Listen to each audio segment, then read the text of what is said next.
Thought you wasn't. Thought I wasn't gonna be here. No, I'm here. No, really.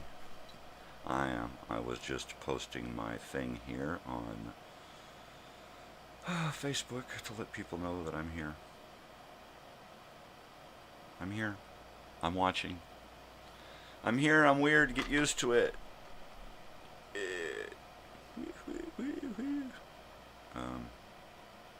Yeah. So here we are. We're live once again. Episode 61 of this morning thing. I do have coffee, so I should indulge in some coffee.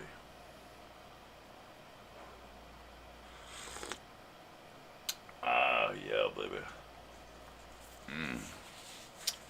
So how the hell are you? How the hell are you? You know what? I are fine. I think what I'm going to do is I'm going to play a weekly programming because I can do that.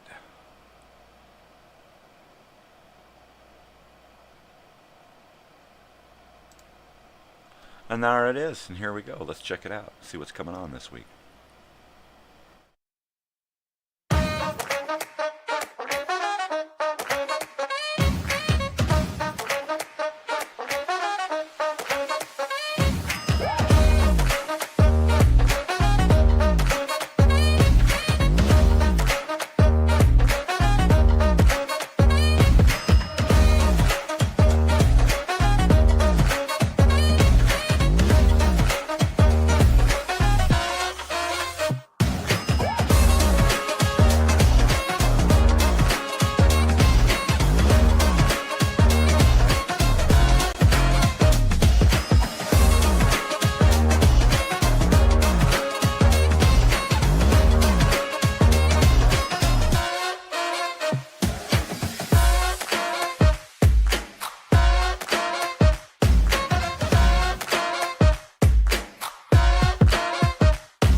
Totally cool, man. I dig that. Hey, I dig it. Can you dig it? I can dig it.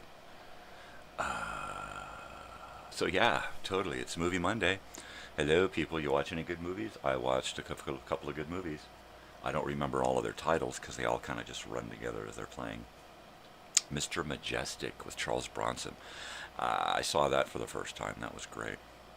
That was fiddly-antastic. It was pretty good.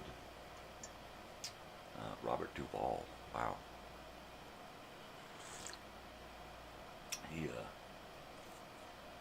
Robert Duvall is quite the actor.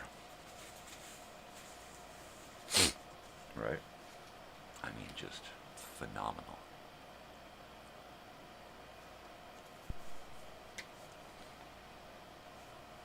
Everything from THX to Open Range, man. Everything.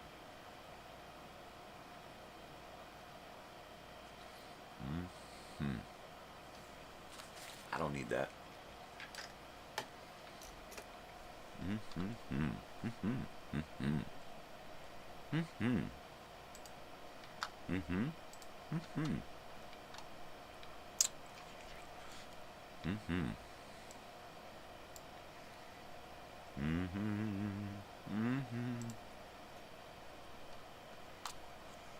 Yeah.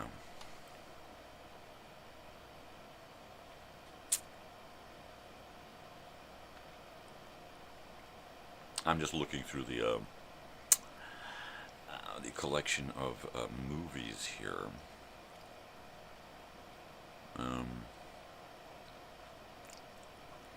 Yeah. See if there's anything we can play.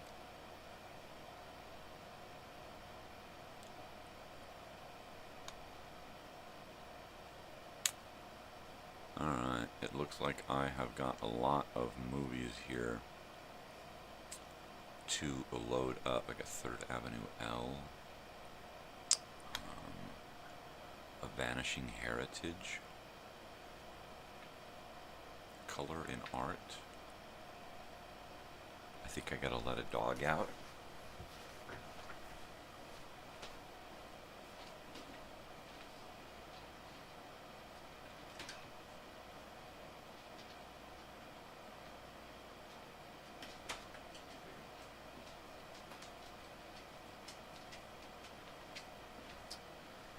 Yeah, Big Face was lonely without me. Hey, look at that. That's the alarm saying, hey, did you start your show? I forgot. I forgot to start my show, man. Holy crap. Uh-huh. So it seems like a Monday weekly ritual is that I've got to do a cleanup on my driver. I've got to uninstall it and reinstall it just to get my shit to work right Monday mornings. I don't know why.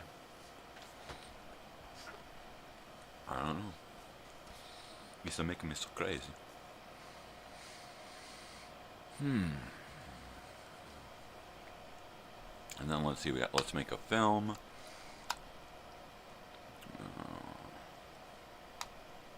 Modoc, 1980. I've actually got a copy of Ricky Tikki Tavi. I wonder if they'll let me play it. It's Chuck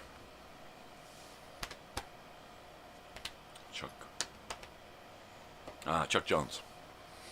So I don't know.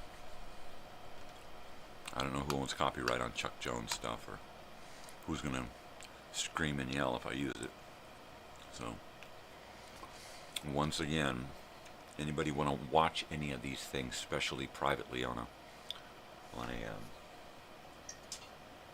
private viewing, watch party.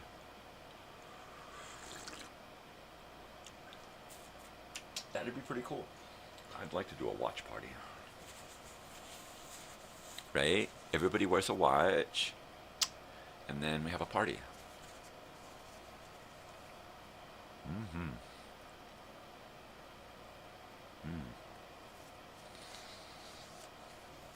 I'm wearing this because I got to see Bush yesterday for a few minutes. I came by to pick up the drums for open mic. And I'm bummed I didn't get to go. I was just waking up about the time they were getting started out there. Hi, Big Face. Hi. You want some of my cereal bar, huh? I know. Well, you can probably have some too, yeah. Well, you gotta wait. You're not allergic to strawberries, are you? What a good baby.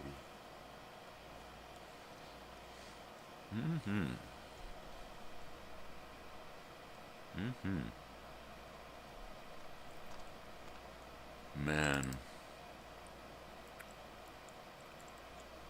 I'm telling you. There's so many movies. Israel and the Arab states. Now see, that's a good one. 21 minutes long, just a small documentary. Films we watched in school. Dare to Say No. The Child Molester.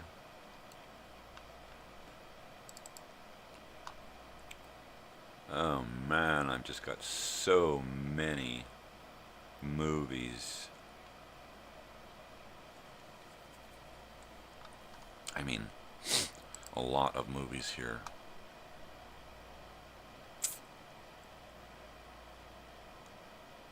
What are we doing to our children? Part 2. So I need to find the other part to that. Tipping the Scales. I believe that one is available this week. Yep. It is available Wednesday. So Wednesday you'll be able to watch Tipping the Scales. That one should be interesting.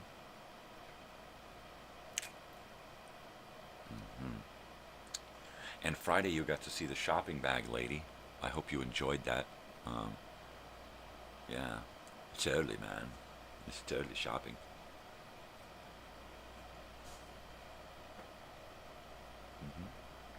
Just have to wait another bite.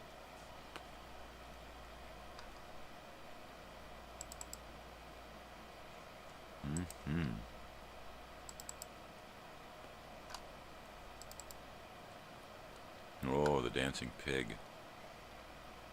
That is weird.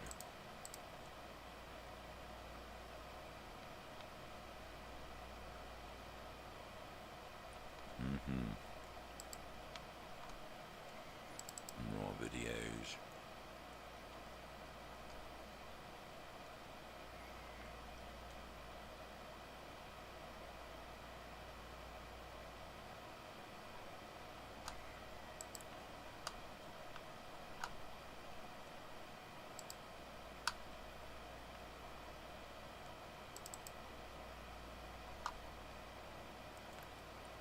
Wow.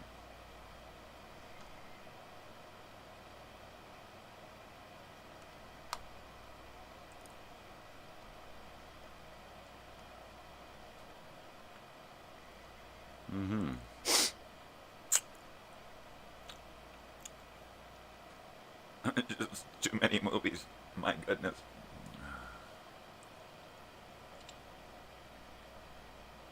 Big face. Okay. You've had your bite. Big face. Yeah, there's water and food over there. I see you looking at it. Go ahead, toma agua. Weird dog. I have a tendency to organize these things poorly. I put them in way too many places.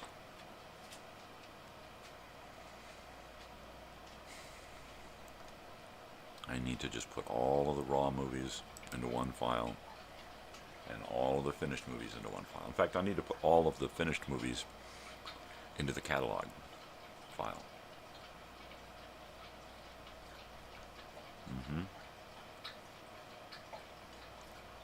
Muy importante.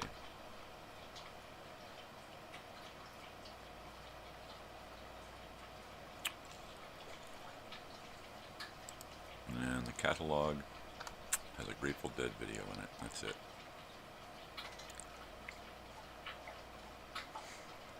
So when I put the movies, shows, videos, everything into one video catalog,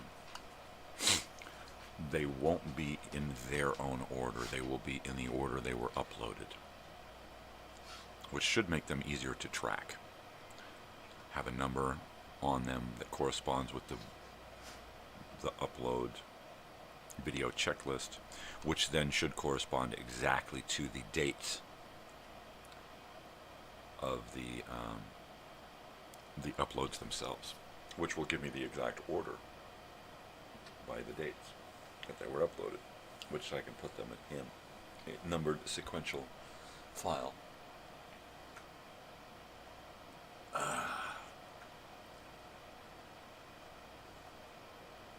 But as it is now, I think I'm going to leave everything as it were, loco, until I get an extra hard drive, and then I can pull them from one hard drive to the other, numbering them, filing them at the same time, remove them from one hard drive, and organize them onto another.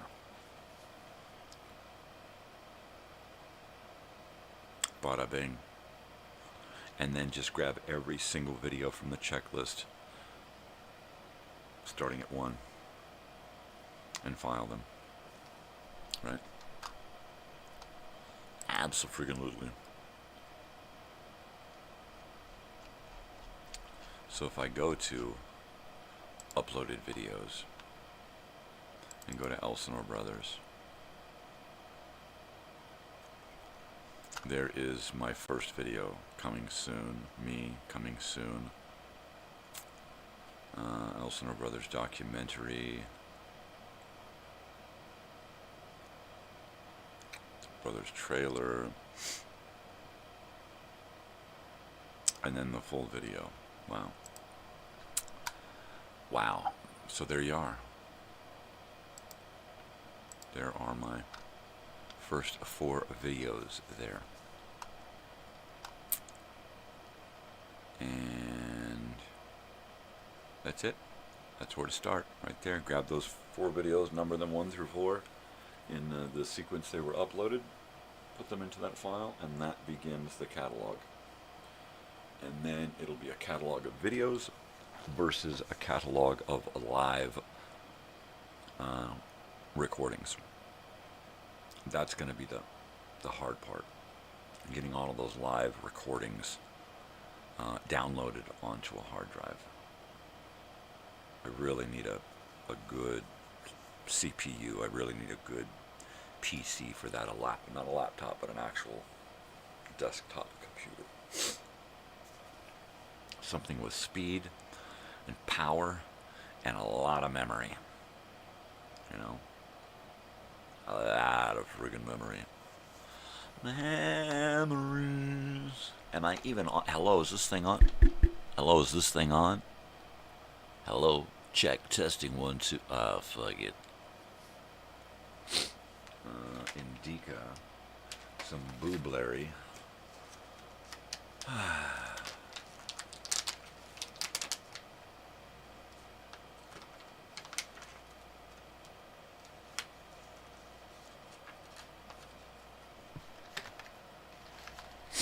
Is this a test? Oh my god, I think it's an actual... No, this is... I labeled this live stream 61. Yep, there it is. Live stream 61, baby. Absolutely. I'm just gonna get loaded and drink some coffee. And wonder what the fuck. You know, what the fuck. I try.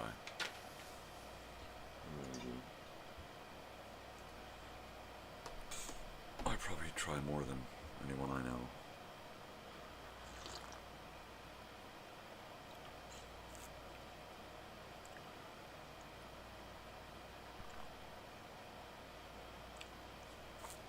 I'm going silent. I'm going run silent, run deep.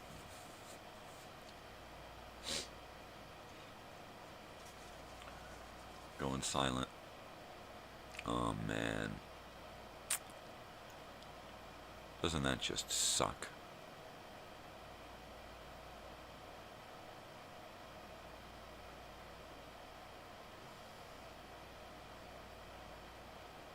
That sucks.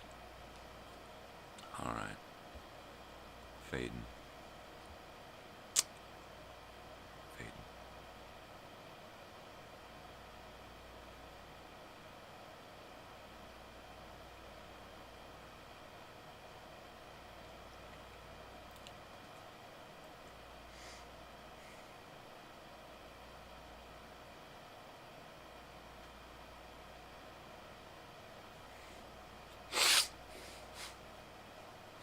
I don't know, man. I really don't know. I'm freaking out.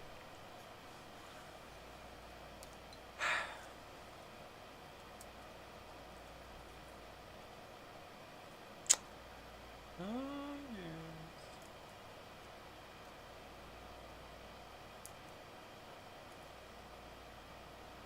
Gotta find me a good Nova for next week. I had Einstein planned, but they won't let me play that one. I gotta find some obscure Nova.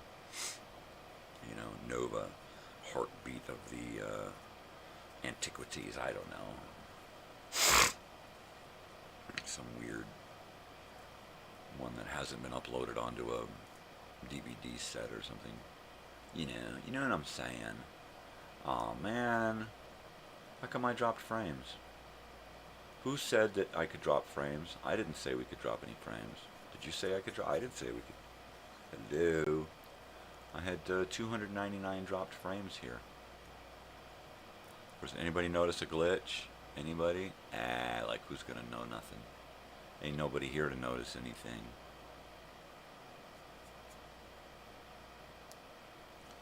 Yeah, this is one of those days, people.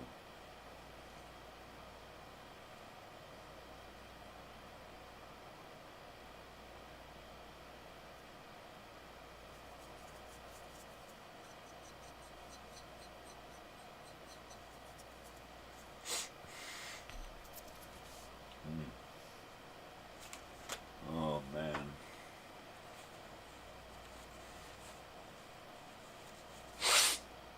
No, man.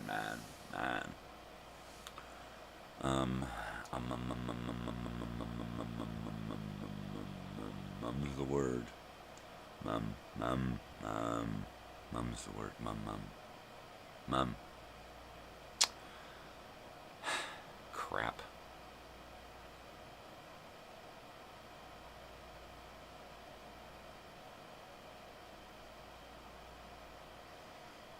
Yeah. Normally I would get something and try to plan something for this morning, but mum's the word. Mum. Yeah. So I over the weekend I put together, well, of course I put together my weekly programming for next week, well, for this week, and got the programming started for next week. Next week I just have to upload, about a half a dozen videos or so. Say 2, 4, 6, 8. I need to upload 8 videos for next week, and next week's ready to go. Now, August. I'm trying to figure out what I'm going to do in August. I think it's just going to be more of the same. I'm going to ease up on the TV stuff and concentrate on educational films. And educational film stuff from TV, Nova, In Search Of. That's incredible. I mean, it's network television, but yeah. So, hi, Bessie. What's up, baby? You want to come and lay down? You want to go outside? You want to do something? You want to do something? You don't know what you want to do? Just sitting there staring at me, huh? You don't know what to do, Bessie? Well, you're a good kid. You're a good egg. You're a good egg. Can I get a hug? Can I get a hug? Can I get a hug? A head hug? Hug my head? A little head hug? There we go, a little head hug. Isn't that special? Oh, you wanna go outside? You got food and water, and you got a place to lay down, so it's gotta be one or the other. Wanna go outside? Huh? You wanna go?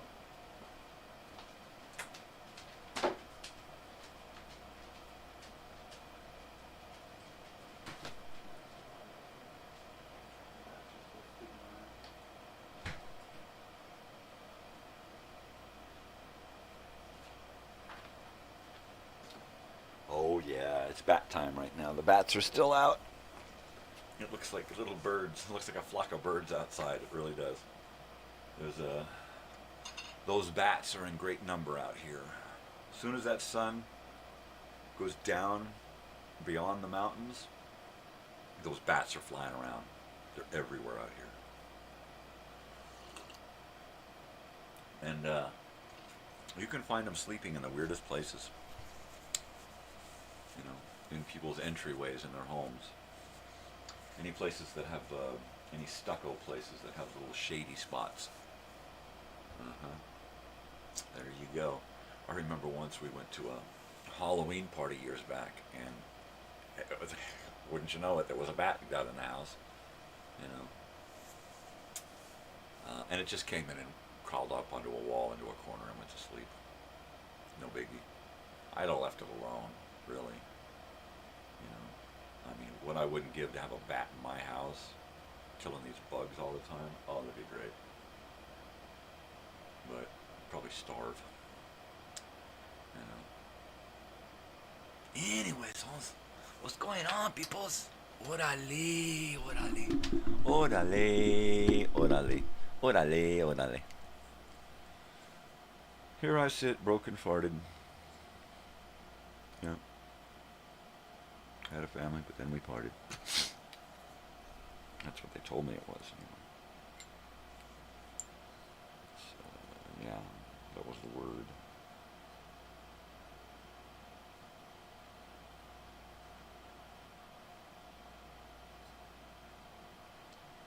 I think most of it's just crap.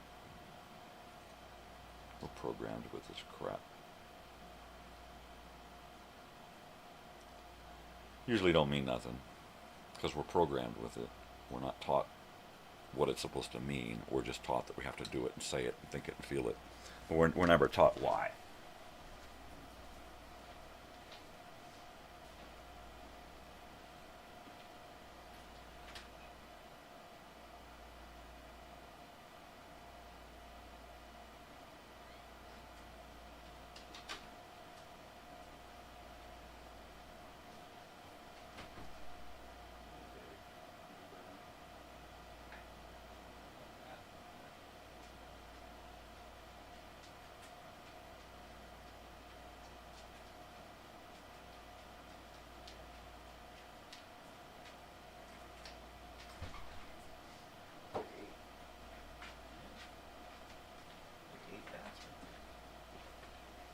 Yeah, right outside my house, there's one of those little solar street lights, right? And there's about 8 bats flying around that thing. They must eat pretty good out here with these lights.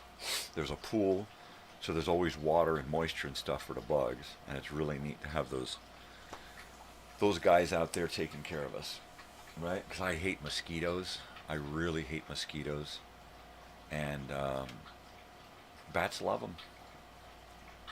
They love it. I'm happy.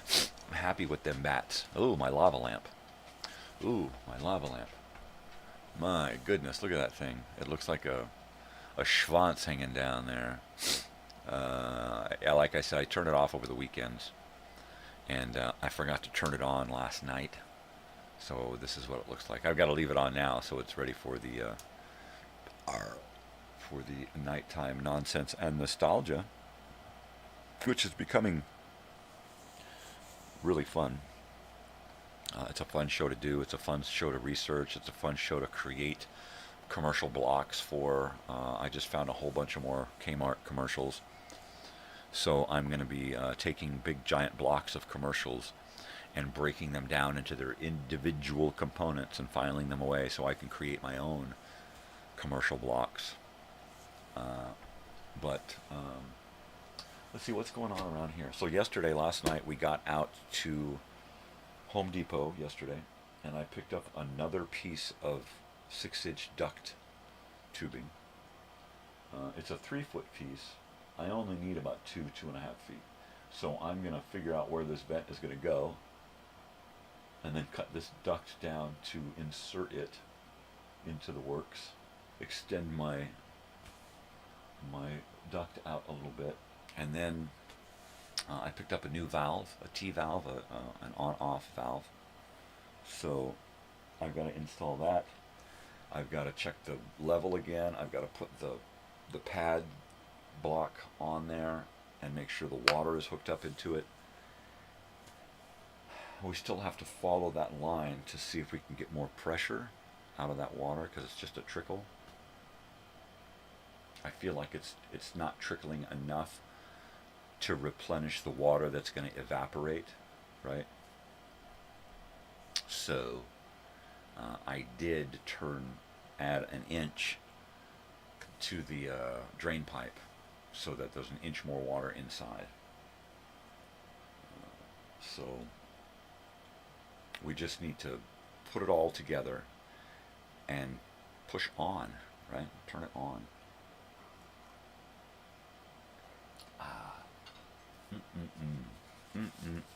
Man, did I want to go out last night. I am so pissed off I couldn't go out.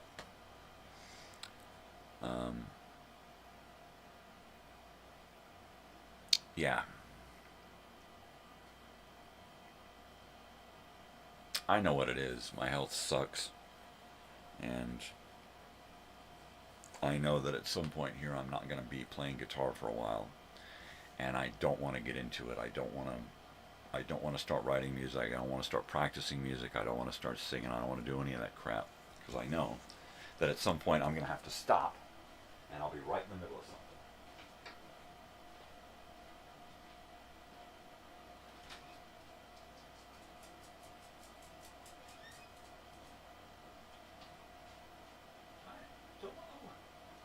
Drink that water, boy, and then come sit down with me.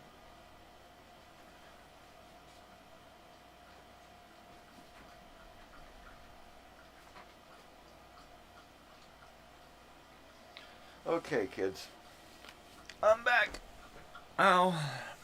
And ow.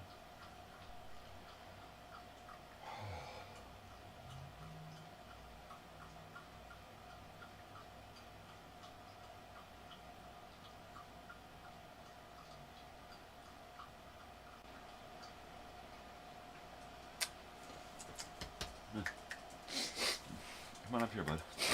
You stay out here with me, okay? Come on. Come on. Come on.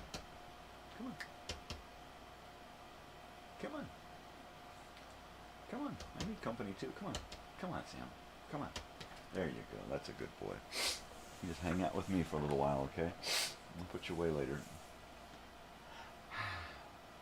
Good morning, Sam. How are you? You're tired, huh? I know you're sleepy. Well, I'm always sleepy nowadays. I'm gonna warm up my coffee, okay? Stay here. Stay. Just going right here.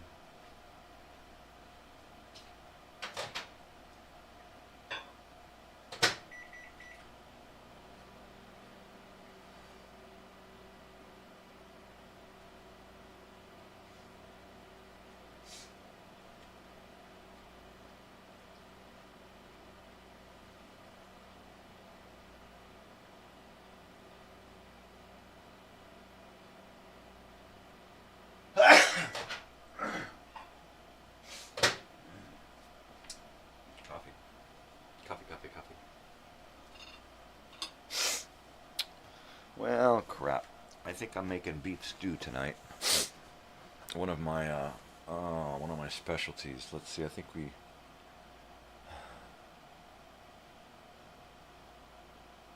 Mom get the veggies? I'll have to find out if she got the veggies before she takes off this morning. She's got to go out and get the little car smogged. We just did the registration on the van. Now we got to do registration on the little car, the hybrid, and it needs a smog. So she's going to get that smog today. It's a good little car, so fingers crossed. And then, of course, she just dug up the registration titles for our trailer that we have parked out back. And we constantly, every year, we pay on the registration, and we pay $35 a month to store it.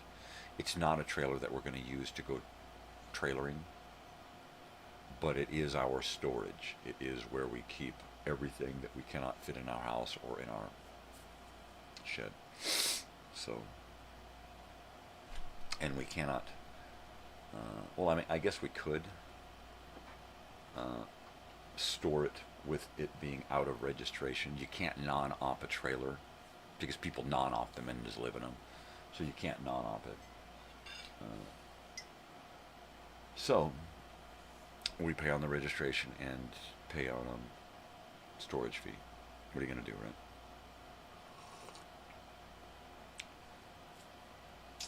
We also have a minivan that we've had since 2009. Right? That's way too long to have a vehicle that just sits non-op. So, we've actually given it to the person whose house it resides. And so we're just going to let them know, look, here's the title for it. We'll sign it over to you. It's yours. Sell it. Use it. Turn it into a chicken coop, whatever you want. But it's yours now, permanently. And then it's out of our deal, and we don't have to keep doing that registration. Just title it over non-op, and then it's, you know, it's gone. And then we have a Saturn here that is pretty well history. It was our first car for a long time, a 97 Saturn SL, very similar to the 98 that I bought new. And it's actually was our second, and then we had a third Saturn that we sold. It was a 98. It was just like the one I owned. This one has just been sitting since we got the hybrid, and since we got my van. My van just sits too, but it runs. The Saturn, it does not run. It is worked. It is worked. So give it away, sell it, something, donate it. We're trying to figure out what to do with it. I just want to stop having to deal with every year doing the non-op on it. So we've got those two vehicles we need to deal with and get rid of. Yeah, that'll be nice to have that done.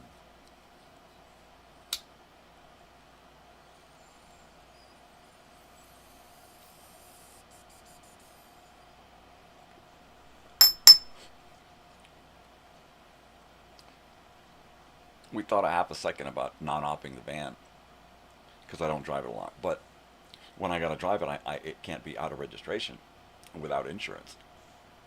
So we pay on it. It sits there and we pay on it. I pay registration every year. Pay $100 insurance every month for it to sit there most of the time. It's gonna do that most of the rest of my life. Is just sit there because I don't have the physical capacity to fix what's wrong with it. And money goes up and down, up and down. I don't have the money to sit and invest in getting it working perfectly. Once again, I need a sugar daddy. I need a sugar mama. I need an investor, some lottery winner who wants to throw a bunch of money somewhere, right? I don't care. You know, money is money is money. If I want money, I'm going to have to go out and sell something or do some kind of job, right? And that used to be really easy for me. It's like, okay, how much do we need? All right, and I would just go out, find a handyman job or two, and make the money, period. You know, I used to, wherever we moved, I used to be able to walk into a new town and get a job within a couple of days. By the end of the week, I'd be working somewhere. By the end of the week or the following Monday, I'd be starting somewhere, always. Since I was a late teens, early 20s, you know. It helps to be a pretender, you know, where you could just say, oh yeah, sure, I can do that, and then just wing it, you know. I watched enough TV that I can usually pretend just about anything, except for something with real skills. You know, I'm not going to be a doctor or dentist or musician or something, but yeah, I can, just about any job in construction I can wing, you know. Except for like hard concrete work, you know, that stuff's, oof, that's made for big guys, not me.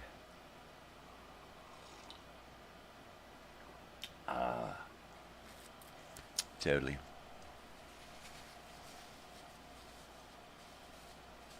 Yeah.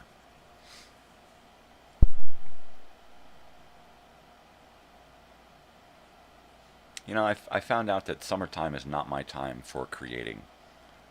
I am not creative in the summer with the heat and the sun all the time. You know, and I'm a Leo. I'm a sun sign.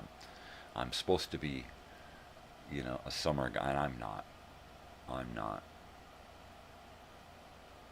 At least not out in the desert, right? When there's too much sun. Good morning, anybody. Hi, how are you? Is that Joey? How you doing? How's it going there? I'm just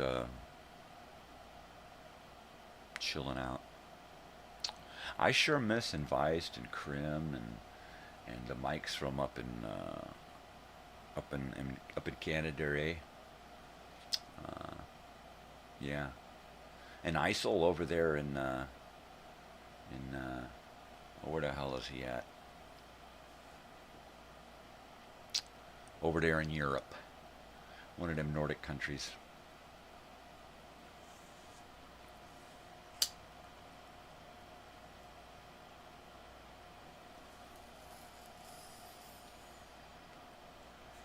Tap tap. Sorry about that. Yeah, I'll move it for the duration here. Yeah, that's better.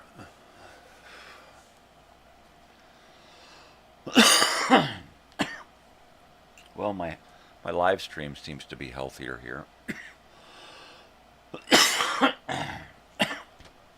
It sucked this morning. Tried to go live earlier, and it wasn't having any of it. It was just too slow. My CPO is just getting chewed up, and it's like that every Monday. I've got to do a cleanup, and I've got to do a reinstall on my driver. Yeah, it's just weird. And then I try to do these things, and then it says these other things are happening. It's like, I didn't do anything else. I just restarted this computer, and now you're telling me all these other applications are open. I didn't open them. You open them. You close them. Right? Stupid computer. Stupido. Stupido. Adios, stupido. Turtley, where am I going? Nowhere. Look at that. My lava lamp is alive. Look at it. Look at it.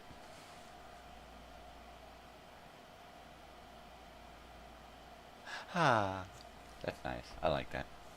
I like that. That makes me feel happy. All warm and fuzzy inside. Yeah. Like my dogs. My dogs.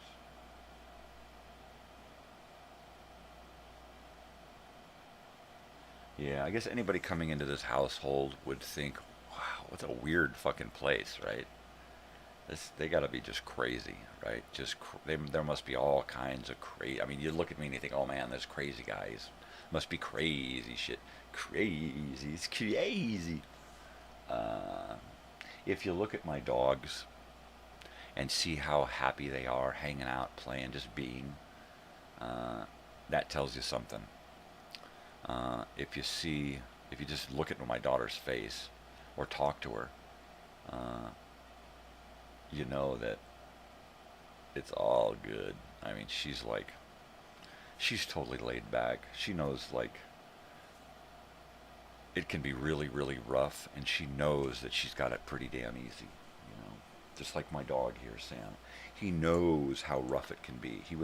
Found him in the street, right? He knows that it can be really, really scary out there, right? And he is the happiest dog in the world, right? Because he knows he's got it good. Oliver, he's a little terror. He's never had it bad. He's always, as far as he can remember, he's always been here, and he's always been pampered. So he's a spoiled little rat. He don't realize how good he's got it, right? Not by a long shot. So that's kind of funny. Tootsie and Bessie, they know exactly how good they got it here because they've had it rough. Period. You know.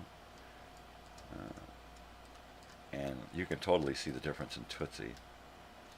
Before, you would look at Tootsie and say, "Come here," and she'd run. She would run. I mean, literally. No way, you ain't getting me. And you would have to tackle her, dive on her, just to get a hold of her. And now, all you got to do is look at her, and she jumps in your lap. All you got to do is think her name, and she's right there on you. You know. That's the biggest thing for me is Tootsie. How she's gone from the scared little thing that she used to be to who she is now. You know. She's two different dogs. Two completely different dogs.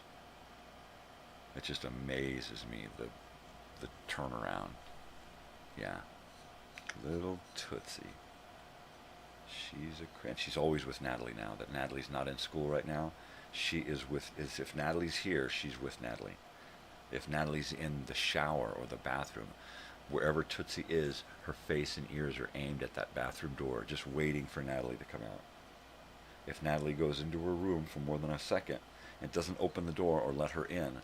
She sits outside that door and whines and does little circles, tickety-tacking her toes. It's hilarious. I'm like, Natalie, you gotta understand, you're her human. She needs to be right there with you to make sure that you're okay all the time. You know, if she could go to school with you, she would. Literally, she'd be the best schoolmate, right? Because you could just pack her into a little bag, you know, a little sausage casing, and some little bag that's got air conditioning built into it, you know, and you can just carry her around in a little bag down there in the desert, set her down next to you in class, put her up in your lap, do your work, put her back in her little carry case. Too hot for dogs to be cruising around out there. I know I see people walking their dogs out here in the desert all the time. And it's those people who come from the city that are usually doing it. And it's like, man, that dog's too small. You don't realize that if it's 120 degrees up here where your head is, it's 160 down there where that fucking dog is. Get the dog up, you idiots. I mean, I'll drive down the highway and see somebody with a little tiny dog on the concrete on the sidewalk. And I yell, it's too hot, get that dog up. Pick your damn dog up, it's too hot, that dog's gonna die. That dog's gonna have a fucking heat stroke. I mean, I will scream at people out here. Because they don't know. They're from the city. They don't know. They don't know from 120 to 160. They don't know. They don't put their face on the ground where that poor little dog's feet. Oh man, it hurts my being when people don't know what they're fucking doing and they have a pet, right? Because it makes them look cool. Most of the time, it's a fucking accessory, right? Sad. I know, I was young, I was a kid. I had pets because I wanted to have a pet, you know, not knowing the full scope of having a pet. It took me decades to get to where I realized how, you know, how they trust you and rely on you for everything. And it doesn't take much for you to misuse that trust and to totally abuse that privilege of having a pet. It's a fine line, and it don't take much at all.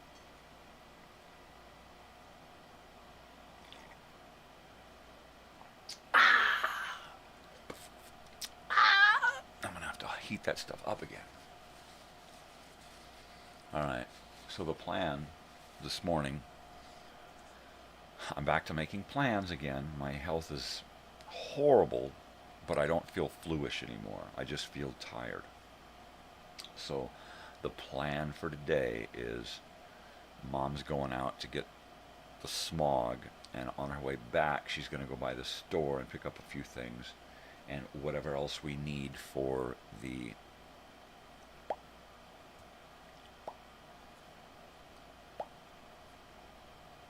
beef stew, right? I think if there's no frozen corn, I think that's the only thing we're lacking. I think she was already picked up the onion, the potatoes, the carrots, the celery,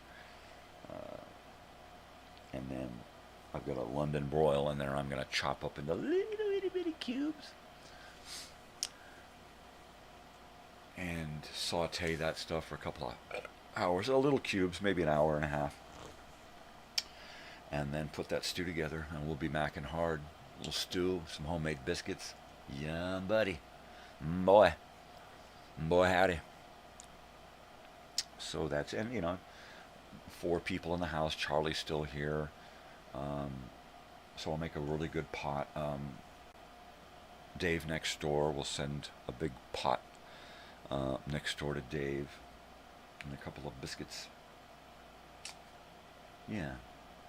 Oh, and Mom, or maybe we're not doing beef stew tonight. Oh, that's right. Mom watched the neighbor kids the other day. Well, they watched themselves.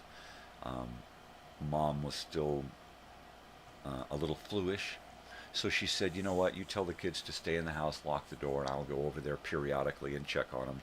And it worked out fine. They're really good, well-mannered kids.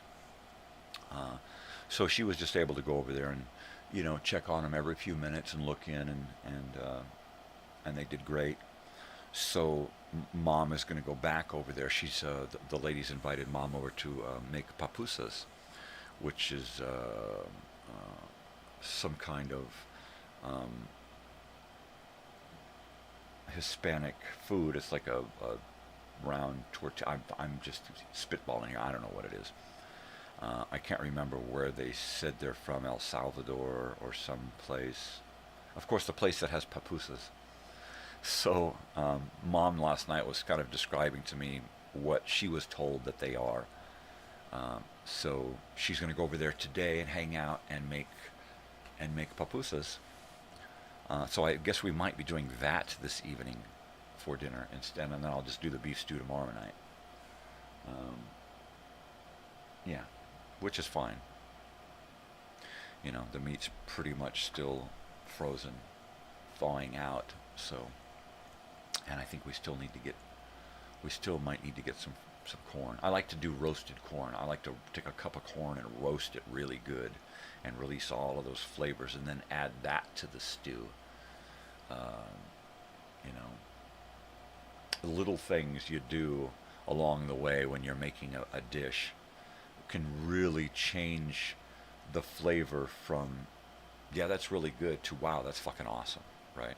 Roasted corn, caramelized onions, that slow sautéed meat. That's really important. So that every piece that you bite into pretty much just melts in your mouth, and everything is cut up so that you get the same bite in every spoonful, right? You get a piece of meat, a piece of carrot, a piece of potato, corn, onion, celery, everything in one big bite every time. You can't ask for more than that. And it's got to be thick. It's got to be thick. Really thick. I like my stew thick. Like stand-up chili. You stick that fork in there and it just stays. It's got to be some stand-up stew. It's got to be thick, hearty stuff. And I'll use beef stock and or beef broth. I use a really good special beef stew seasoning packet along with all these other things so that it's more than just instructions. I hate, like when we get to the 15 bean, all right, the 15 bean soup, and you get that bag of 15 beans, and then it's got that little powdered packet of ham flavoring or whatever in there. I chuck that thing.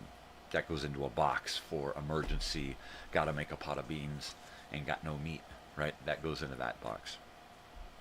But I'll do the same thing with pork or beef, slow cook it, saute it, add the right ingredients to it so that it takes that base meat that we use in just about everything, and now it's ready for beans. Okay, a little twist and now it's ready for chili, another twist and now it's ready for enchiladas or stew or tacos or whatever, you know. But there's one way that we cook the meat from now on, the beef, so that it's real easy to eat and especially digest, right? You keep all of that flavors and proteins and stuff in there with the meats and the liquid of the meat. But that meat itself should melt in your mouth, right? If it melts in your mouth, it ain't gonna tear up your colon, right? But one would hope. So there you go. I gotta warm up my coffee.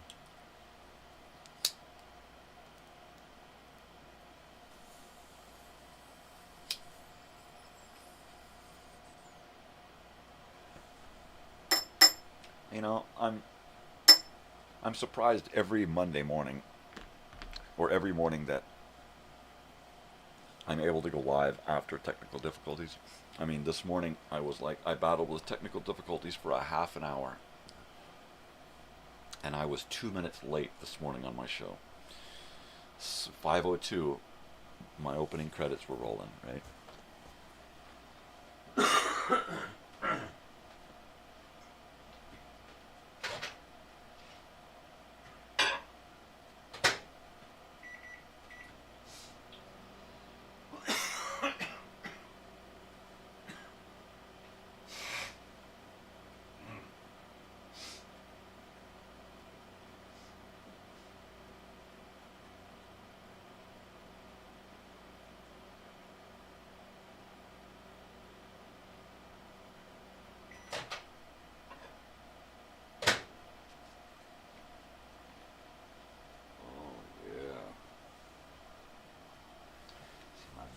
is stretching out in his little bed there on the chair.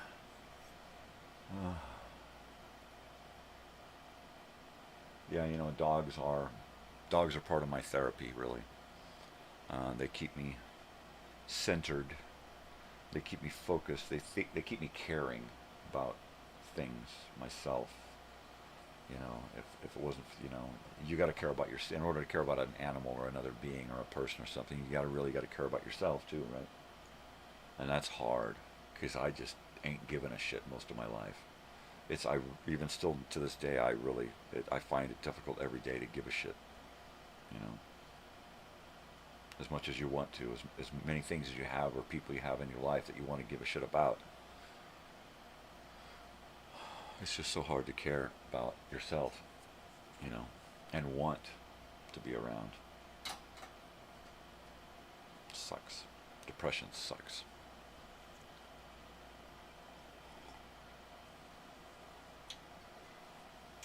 Depression just sucks.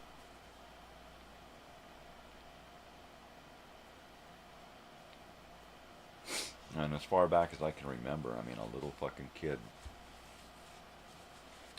just being off, you know, just feeling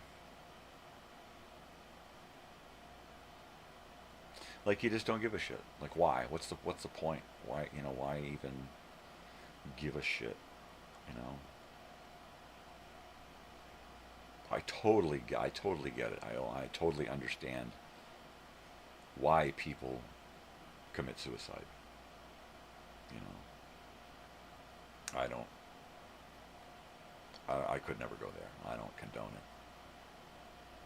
Of course, that doesn't mean that it won't be accepted more and more and more, just because we're going to have so many people and so many problems and so much illness, and people are just going to want to have quality of life versus quantity, you know, and they're just going to say, look, I'm going to start feeling the effects of something really, really horrible, you know, in a couple of years, and I'd rather go out before then while I'm feeling really, really good, you know, like that girl who had inoperable brain cancer, and it was going to go horrible, right? It was going to get really bad, and she just said, you know what, I want to go out feeling good, and she ended her life. I think she did it clinically, but she ended her life, and she was really, really young, and that right there set a precedent, you know. And I think more and more people are going to start using that as an example, and they're going to start checking out, you know. And it's just going to be people with really, really extreme health issues are going to be able to move someplace that's going to allow that, and then they're just going to, and then it's going to move into people with mental health issues, right? And then we're going to allow people who just can't deal with, you know. And the whole bummer is that all of this stuff is, you know, manifests itself from society, you know. And it all comes from the external world stimuli that make people, you know, whether it's your environment that gives you cancer, and then you just want to die because you don't want to feel cancer, you know, or you know, you just, I don't know. I don't understand it, but I know that things are going to start changing big time, you know, and it's going to be due to the overwhelming majority are just going to say, yeah, you know what, it's up to the individual. If they want to off themselves, fine. And why are they going to say that? Because they're sick of the overpopulation, because they're greedy for more food, you know. The fewer people around, the more there is for the rest of us, right? And it's gonna be that kind of thing that's gonna excel the whole idea of quality of life, right? In Futurama, in the future, there's suicide booths, right? You just walk in, you drop in a coin, and you decide how you want to go, and the machine takes care of you and disposes of you right there, right? Well, who's to say we're not going to get to some kind of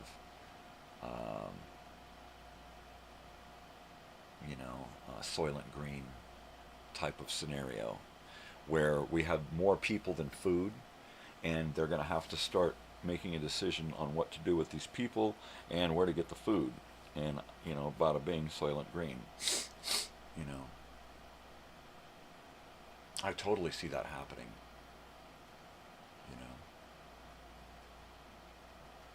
Us being fed our own dead because there's nothing else to eat. And they just take these bodies in and process them, like,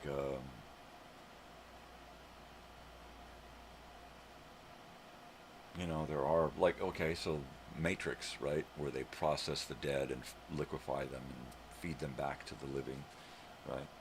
That's pretty heavy. Or that movie with Tom Hanks and Halle Berry about the different periods in time where the same people are living throughout each individual fifth something. Anyway, so at one point they have an entire race of humans that has been created to serve as a slave to the rest of humanity.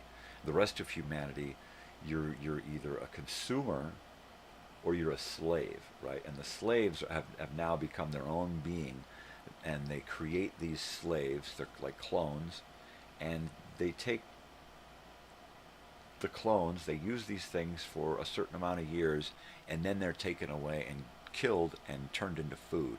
So the food that the slaves eat are just dead slaves, right? Bada bing. And I totally see that scenario happening in the next 100 years, where in the next 20 there's not going to be enough food. In the next 50 years, half the population will be gone. In 100 years, they will figure out, okay, look, the only way we're going to stay alive is by,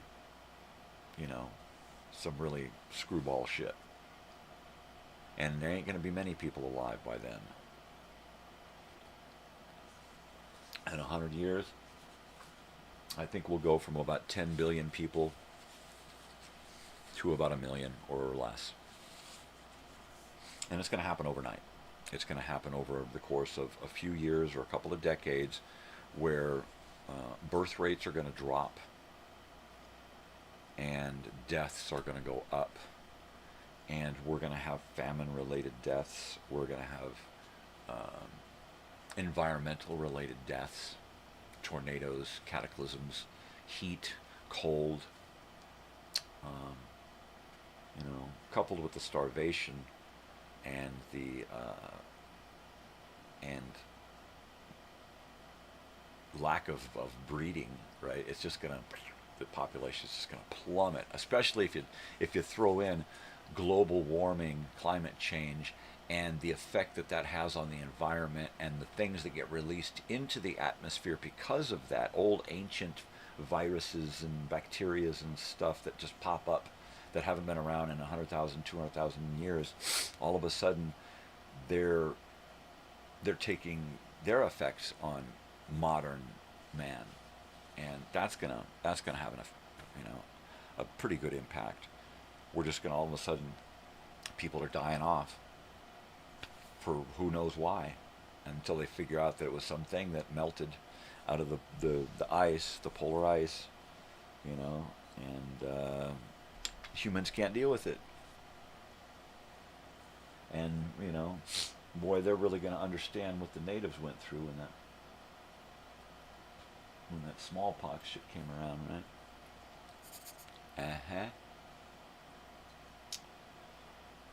Yeah. Crazy, man. It's going to get crazy. Crazy, man. Am I going to be here for it? Oh, nope. No. I'm hoping that my daughter will be smart enough and have the means by which to either be involved with the solution, or at least the survival end of it, right? Because they're going to need smart people. They're going to need really, really smart people. They're going to need strong, healthy people. And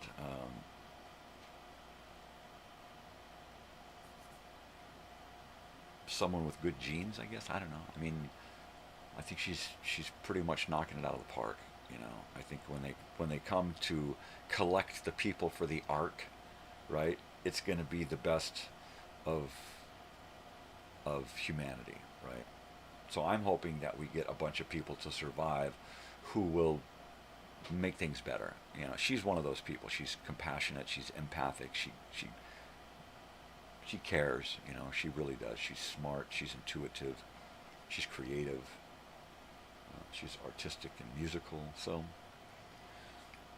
I don't really have any fear about her making it. But then again, you know, how many people are not going to make it, right? It's going to come. It's going to be pretty heavy. It's going to be wicked Slim Pickett.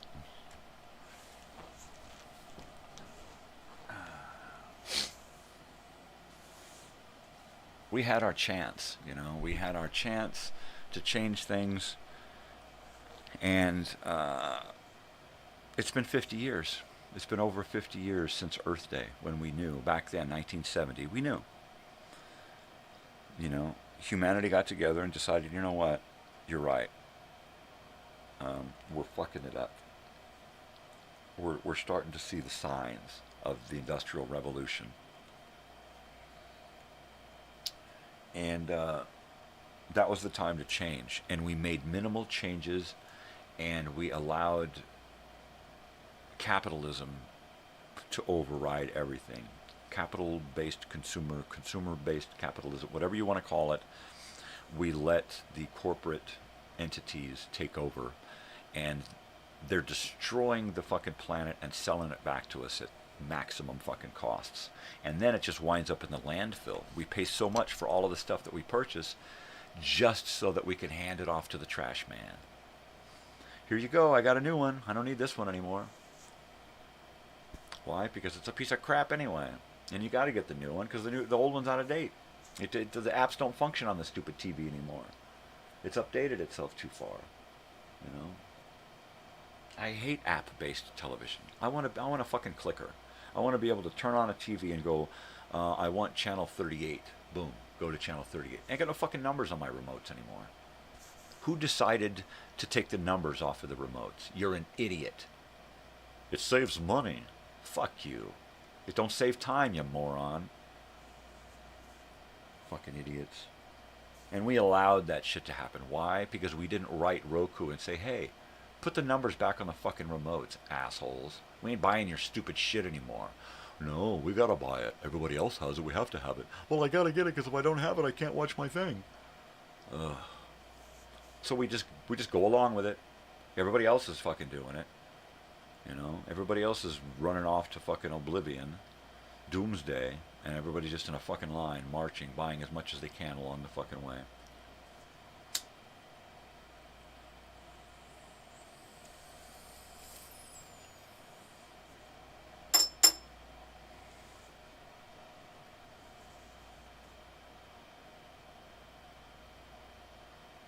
It's fucking sad.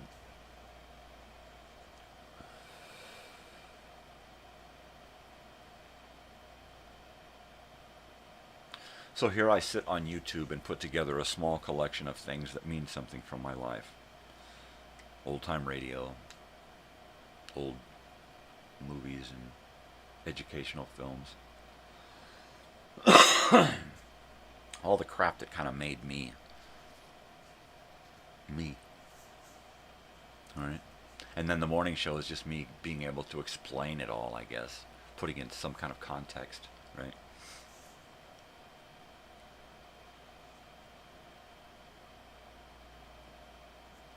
But I really feel sad for the planet.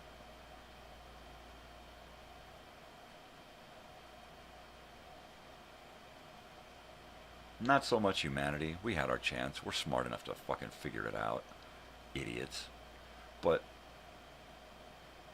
all of the animals that are going to go extinct way too soon because of us. The condition of the planet because of us. I mean, everybody, there's so many people out there who want to say, we didn't fucking do it, man. There ain't nothing going on. This is your bullshit, man. Climate change is bullshit. Alright. You look what's happening in China right now, right? You look what's happening in the Midwest. Look what's happening all over the world. The whole planet is suffering, and everybody wants to put their fucking head down into their phone and watch cute little fucking cat videos and laugh at memes, right? I don't get it. I don't understand how humanity can be so blind to its own demise. That's what all the distraction is. Weapons of mass distraction. Concert venues everywhere, every weekend, anywhere in the United States, there's 1,000 or more high dollar fucking huge events going on. It's crazy. There's new venues popping up everywhere, sports arenas and concert halls and this and that, and old shit being turned into new stuff. Anywhere you go, you can find something to distract you from what's happening. Right? Even the political bullshit. And, excuse me, but religion, everything is there at this point to distract us from, the reality of what's going on and solutions, Nobody wants to talk about it. It ain't fun to talk about.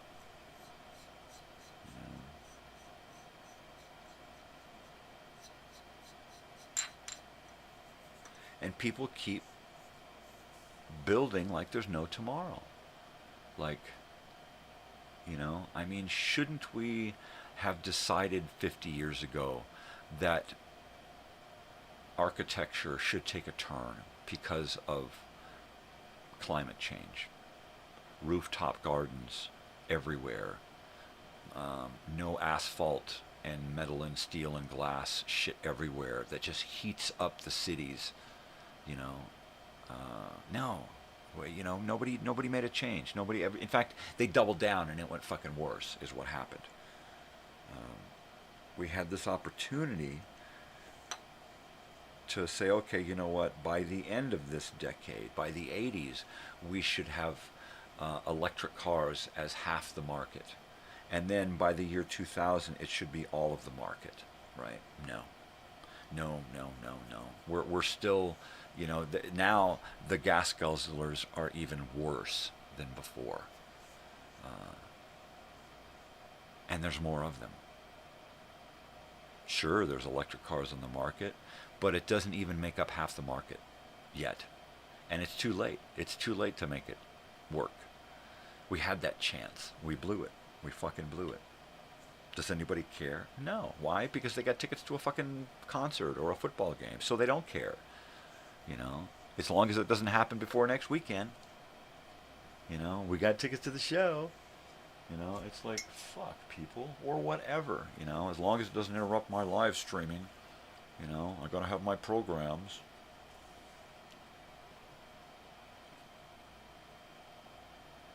Or whatever it is.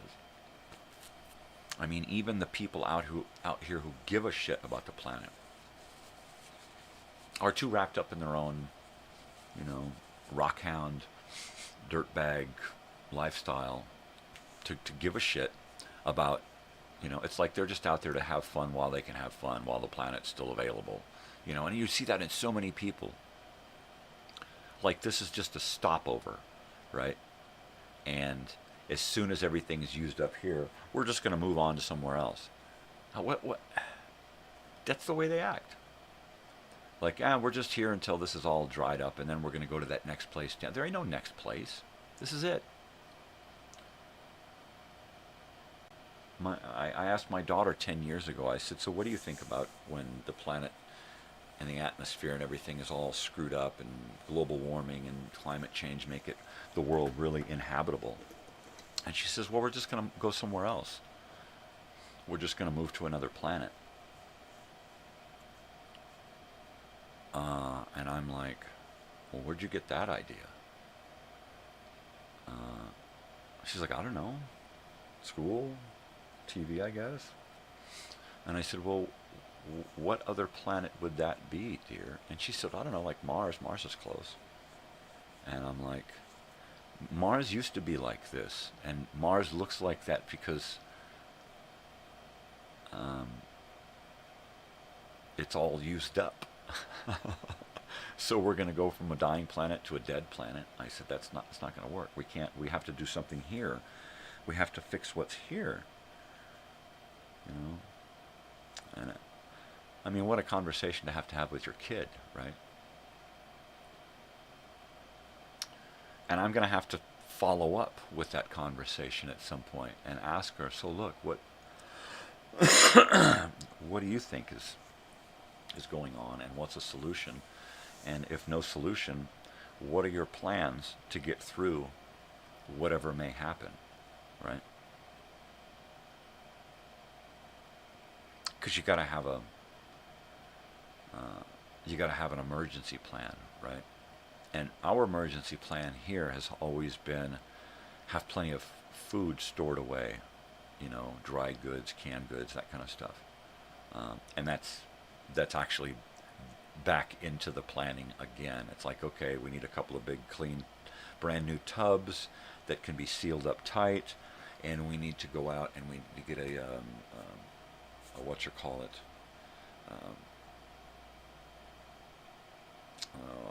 plastic sealer thing. What do you call those things? Shrink wrap deal that you put your food in, and it seals it, and it vacuum seal. So we need to do something like that. And big containers, those big food containers that you can fill up with everything, and then fill those up with individually packaged bags of beans and rice and stuff. Big screw-on lid, and a big 5-10 gallon container, food storage container, like for animal food, and then you take that and it seals up airtight, and you fill that full of bags of beans and rice and tuna and everything, canned meat, so that you open up one of those things, and one of those things will keep you alive for a month, right? Sure, you're eating beans and rice and biscuits every day, but you're eating, right? So every so often we'll rotate our stock of canned and dried foods, bring everything out into the open and start using it up while we start replenishing the food stocks, the food store. There's a box under my bed, there's a box under my daughter's bed, and at some point we pull that out, we go through it, rotate the stock, and add a bunch more to it. So this time it's going to get more. Canned meats especially. It's not the healthiest thing in the world to eat every day, but if you need meat and protein and stuff in your food, you got to have that canned beef, canned hash, canned tuna, canned salmon, canned pork. The big cans of pork are the best, because one of those cans of pork can be added to a big pot of beans, or make enchiladas. You can do so much with that. It's like taking the pork that we make and cooking it all day. It's that same, stewed pork. So those are really good to have. Big cans of potted meats. Really important for your food stores, so that you can make a big pot of food to eat throughout the day, okay? Because when you're on limited food supply, it's like, and you don't have a place to store your food, right? You need to have food that you can get up in the morning and heat up this big pot of food that's sitting on the stove, and eat it throughout the whole day. And then it's gone. The next day you make another one, or overnight you make one,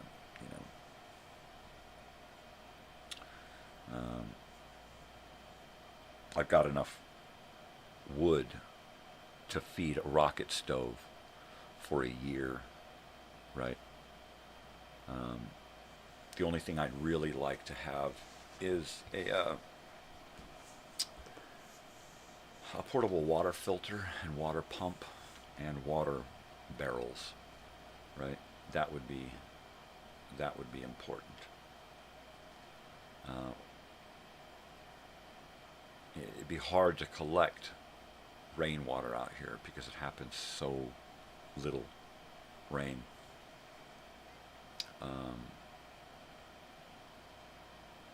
But at some point, you got to think that it might be necessary, and it might be at a point where all of the electricity is out and pumps are off and nobody's got water, and so everybody is waiting for a rainy day to set out their tarps and their buckets and their barrels and stuff and collect as much water as possible. Collect the water running down the wash, and put it into a basin and let the mud settle out of it, and then pump it through a filter and clean it up, and at least have that to wash dishes with. Anything. How you gonna wash dishes if you got no pump and no water, right? The old-fashioned way. That pool water is gonna go really quick if everything gets shut off. That pool water is gonna flush a lot of toilets and wash a lot of dishes, but then it's gonna be gone. So, yeah, my idea is just to be prepared. I don't want to consider myself a doomsday prepper, but when there was when they said everybody's got to go home and sit down and stay at home for a couple of weeks because of that stupid COVID thing, we were able to sit at home for 6 weeks and not worry at all about food. We had flour and yeast and everything to make bread. We had pastas, we had beans, we had rice. We ate really, really well. We had enough rice and frozen chicken and stuff that we were actually, if we couldn't go out to get dog food, we were making dog food at home.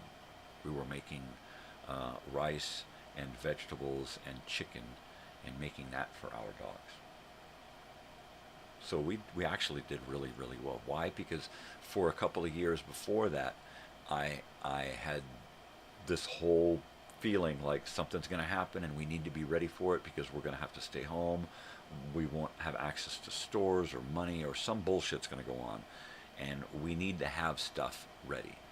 You need to have cash, and we need to have food and water, and we need to be ready for whatever. I don't know. She's like, what? And I don't know what the fuck's going to go on, but I can't trust our country to take care of us, so we got to take care of ourselves. And wouldn't you know it, within a year of me saying that and stocking away all of this food, boom, fucking COVID. So I know that it's going to happen again really, really soon. It's going to be worse this time, and it's going to be some other thing going on. But look at the price of food now. Look at the way things are going on right now. Look at the quality of the food, the scarcity of some items. Something's going on. And if you ain't ready for it, then you're fucked. Then you're just fucked, And you gotta know where those food programs are. Go to those food programs now. If you can get accepted into those food programs, go stand in a line, get a box of food, use up whatever is perishable, and take those canned goods and those bags of beans and rice, put them into another box or bucket with a lid, seal it up, and stash it away. Put it under your bed. Forget about it. Take a gallon of water and stick it in there, and keep adding things alongside that. Doesn't take much. Every time you go to the store, buy a couple extra items. Stick them into a grocery bag, tie them up real tight, stick them into a bucket, put the lid on the bucket, seal it up, pack it away. Put a couple of bottles of water next to it. Get some concentrate juice, the stuff that you don't have to refrigerate. Get some bottles of juice, concentrate or regular, something that is going to last, and stick it in there out of the sun, tuck it away. And powdered drink mix, powdered stuff, dried goods, canned goods, non-perishable items, right? Sugar and salt and honey, tea, coffee, Buy some cheap stuff, but buy it and pack it away. You get a nice big bag of coffee for now, and get a can of coffee that's not so great and stick it away for later, because you're going to want that chock full of nuts, because there ain't nothing else. So plan people. It don't take much to put a little aside every week, until pretty soon, you got this big box of life. That's what it is.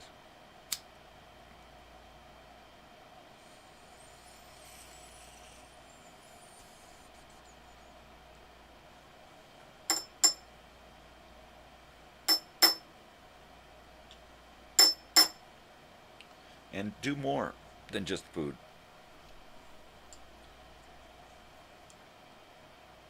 Do more than just food. Get a little solar charger and put it in there with some little rechargeable batteries for the solar charger. Get a couple of flashlights. Get some book matches.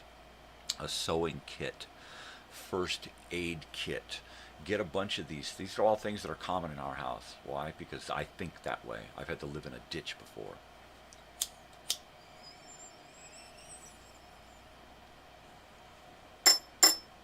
So just keep adding things. Start off with a couple of items. Food. Start off with some food and some water. After you get a bunch of food and water saved up, dry goods, canned goods, boxed stuff, seasonings, that kind of stuff, then start thinking about specialty items, things that are going to make you feel good, comfort foods. Throw in some boxes of mac and cheese. The good stuff, throw in some good potted meat, some goods. Don't just have a big case of top ramen, have a couple of cases of top ramen, but then get some really good, spicy stuff. Get some sauces so that you can make your regular pot of beans and then add something to it to spicing it up, right? My father told me that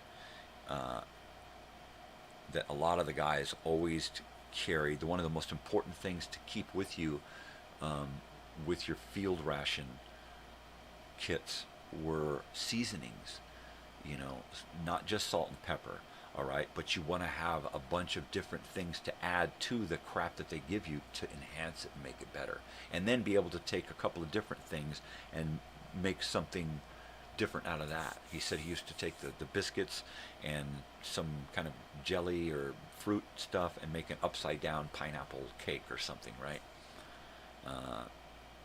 So you have to be inventive. So the same thing when you go into survival mode, you have to have a lot of stuff, and it's bummer that most people's homes are so digital that if everything goes off, they can't even find out what's going on. They don't even have a regular AM/FM radio anymore, right? And if your phones go out and all the cell signals will go out, the only thing you can get are those stupid emergency messages, right? And that's not going to do you any good, because then you're just controlled, right? You're just controlled, and then they just manage you, right? You don't get any help. You can't help yourself because you don't know what's really going on. Gotta warm it up.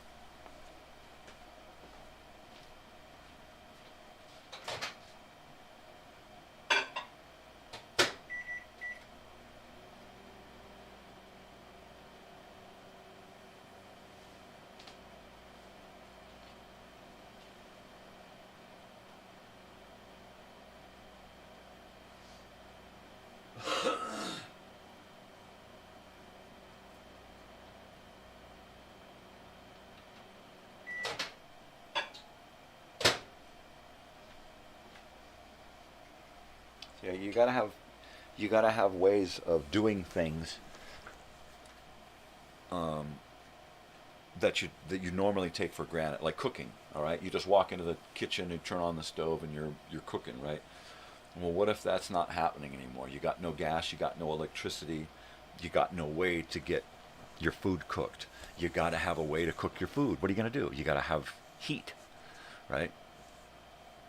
Maybe you got solar and you can heat up a burner, or you got propane, but how long is that propane going to last, right? How long is that electricity going to last? Your batteries go flibbity flobbity, or the weather's shitty, right? You got to have a way to cook. A rocket stove is the best way. You know, some cinder blocks stacked up so you've got a little porthole to feed and make a little hot fire, and then it comes straight up onto and creates a hot stove, a burner. And you can create a couple of those out of different cinder blocks, create a bank of rocket stoves so you've got different pots at different temperatures, right, feeding different burners. And then take and create a rocket stove that feeds into a covered and closed barbecues, right? So now you have to modify a barbecue from propane or charcoal into a rocket stove barbecue, so that you got this heat rocket stove because it heats it up really good in a port, right? And you have 2 or 3 of those on one bank of cinder blocks, right? And then over the top of that you have the barbecue, right? So that you can now have an enclosed oven with a temperature gauge on it that you can heat up to a specific temperature. Now you can bake, roast things, right? So you've got a little bank of rocket stove burners where you can put your pots on, you know, a big one for a big pot and a couple of small ones for smaller pots. And then you've got a bank of rocket stoves that heat up your big barbecue oven. All right, now you're outdoor cooking everything with just a little bit of firewood, and that firewood, you're not creating a big fire that uses up all of the heat really quick and doesn't do what you want. You use a rocket stove, so you feed a small place, a small hole, create a small fire, and you're only creating the amount of heat that you need. No excess burning. It's the way to go. And I've probably got a couple of cords of wood out here. Thank you to all of those idiot tourists who come to town and buy up 3 bundles of wood and then burn 2 pieces, right? And then just leave it for us. That's how I get all of my firewood. And we just bring it home and stack it up. I'm not going to leave it there for the next guests. Why? Because if you're not responsible enough to buy the wood, you're not responsible enough to have a fire. That's it. Wood's expensive. If you're going to go out of your way to do that, then you're probably more than likely maybe responsible enough to take care of that fire, not burn the place down. So I don't leave excess wood. I don't leave anything excess for guests, because who knows what kind of guests those are going to be, right? I don't leave any excess booze, because they may, oh look, somebody left booze, let's get hammered, and then they destroy the place because they're alcoholics and they shouldn't have been drinking in the first place. So there you go. But we got plenty of firewood. I need to get a solar panel and battery backup. That's really important. That's probably one of the most important things I need to get. We've got vehicles that run on gas and produce electricity, but that's a lot of gas to use up to produce the small amount of electricity we're going to get out of them, or the hybrid or something, right? The hybrid's better. The hybrid will get us a plug, and it's only going to come on, the engine's only going to come on every once in a while to charge the batteries, right? But what I really need is like 4 solar batteries, big yacht, deep cell yacht batteries, and a really good solar panel bank, right? Just enough to deal with the refrigerator during the day, and possibly a cooler, like a swamp cooler, right? Which is like the minimal. Can't use an air conditioner, too much juice. But if we could do a refrigerator and a cooler off of that thing, and then in the evening shut that refrigerator off because it won't be opened until the next day, and then have some entertainment at night, right? And just have things set on timers, right? So okay, the TV is going to be on for 2 hours. We got some time, and then after that, it's going to shut off, and everything's going to shut off. We're going to flip that, leave that cooler off, leave everything off, so that in the morning we can start the solar charging, and there's still juice to keep that, you know. And then come up with a wind generator. Wind generator's neat. Get the generator out of an old car, and put some blades on it, and put it up on a pole, and run some wires down to a voltage regulator, right, and dump it into a couple of batteries. Boom, you got yourself a cheap wind generator. So when it comes down to it, you know, in order to set things up, I hope I'm around toward the end there so that I can do all of my MacGyvering and get things set up. But honestly, I don't expect to see the downfall of humanity, you know. Unfortunately, my daughter might. Pretty good chance. Pretty good chance of that. There's a lot of young people out here just right now. They're like my dog Oliver. They've never known it bad. They've never known hardship, struggle. They've always had an air-conditioned, well-fed existence, and it's going to get to the point to where they're going to suffer the worst, because the people who aren't used to hardship are really going to suffer, right? I've had suffered, not by a long shot. I've had hardship my whole life. You only suffer if you allow yourself to suffer. The only thing I suffer from is depression. The hardships in life, those are just lessons. You know, you learn those lessons so you get to, well, you get to a point where they pay off, you know. All of those lessons, hardships. Everybody else out there is just boo-hooing it, and you're like, well, geez, man, it's not that bad. It could be worse. You know, at least we have bologna sandwiches to eat, right? At least there's that, you know. But I hate bologna. Shut up and eat the fucking sandwich, right? I hate beans. Yeah, well, go over there and starve then. We're going to sit here and eat our pot of beans and rice, you know, again, for the 18th day in a row, but for the 18th day in a row we've eaten, and we've shared it. So what the problem is, you know? So, MacGyvering, I'm trying to MacGyver as much as I can while I can.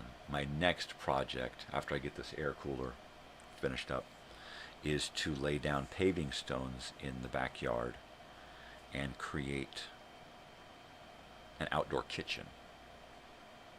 Something I've wanted for years because of the amount of heat in the summertime, 120 degrees out here.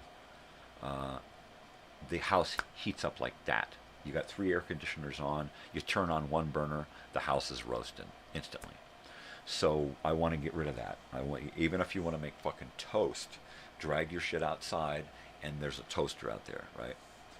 So we do a lot of cooking out there now. There's a burner on the barbecue, and then we've got the barbecue. We can cook and bake and that kind of stuff. And then there's a toaster oven outside so that we can keep that outside. But still, we got burners that we got to use in here.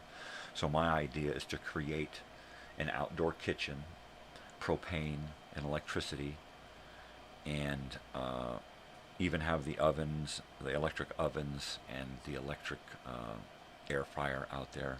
Have a place for the crock pot to sit, because that'll put off some BTUs, man. So, and get all of this shit outside permanently, right? And then I can start tearing apart my kitchen and this whole half of the house and start working on it. Because that's been the issue. Where are we going to do our stuff? You know, well, I could do it, and it's like, fuck it, you know what? Let's put it outside. Yeah, on occasion the weather's bad, and we'll have to cook inside somehow, you know. And I can have a little spot over on this end of the house, in the back by the fridge here, so that everything is kind of close. And then if you have to cook inside, well, there's a little oven there, and there's a burner, and that's what you get. There's the coffee pot. But you know, like I said, hardships, man.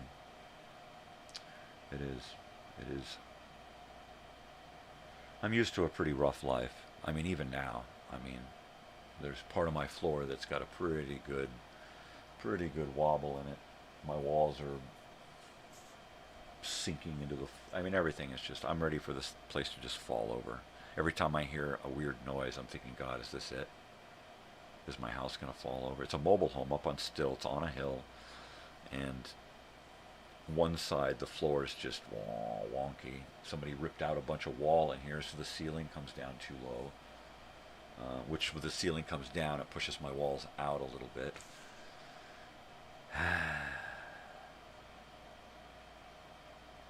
Yeah. So there's a lot to do. I've got solutions for stuff, but no body to do it, and very little funds. So we just wait. We just wait and wait, and hopefully something will happen, or the other shoe will drop and it'll go into a sinkhole. But I've been homeless, so this is a fucking castle, right?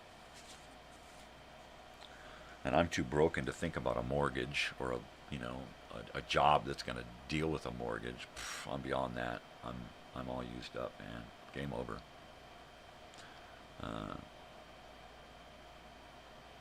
Yeah, I'm ready to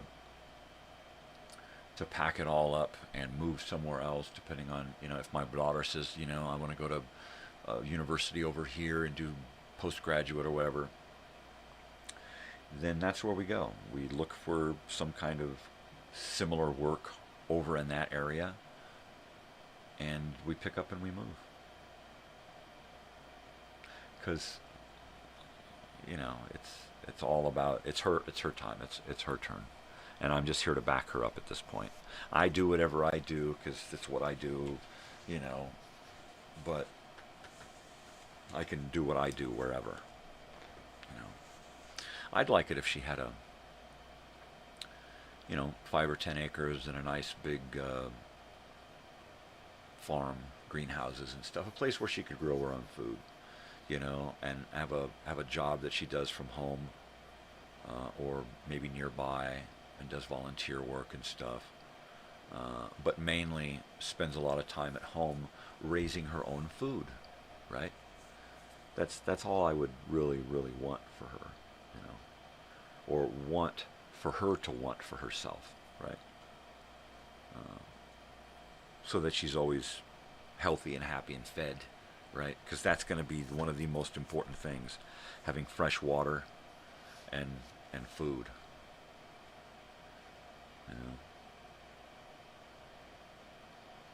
And there's going to be people living in domes. There's probably already people living underground with underground greenhouses and bunkers, and people building their own earth ships and biodomes and shit all over. Why? Because there are a bunch of people who are smart enough to know that something is changing. Something is happening. And, yeah. Something's got to give.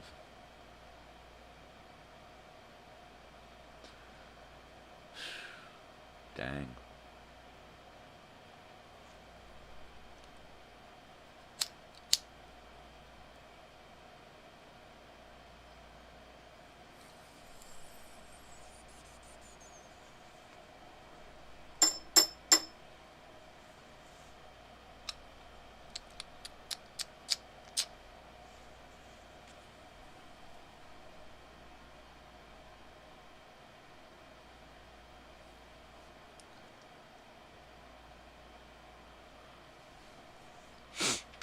So I've been cataloging stuff.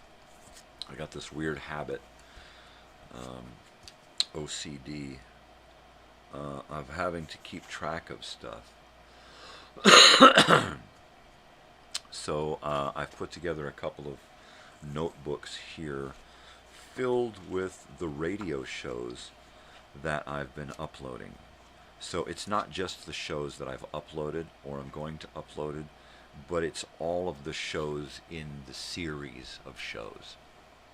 So this one here, if I go and open up this one, I've got 60 some pages, 50 some pages of The Lone Ranger, right? With 25, as many as 25, 26 shows per page, right?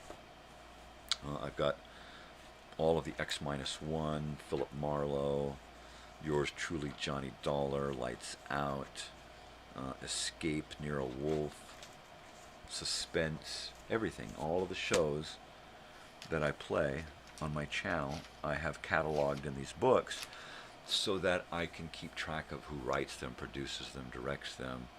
I can keep track of the episodes that I don't always do them in order. but I like to know which ones are available, which ones I have downloaded, which ones I've already produced. So, yeah, it's a lot of fun. It keeps me busy, keeps me occupado, so I don't get too depressed about things that I can't do anything about. Right? I just try to stay busy. And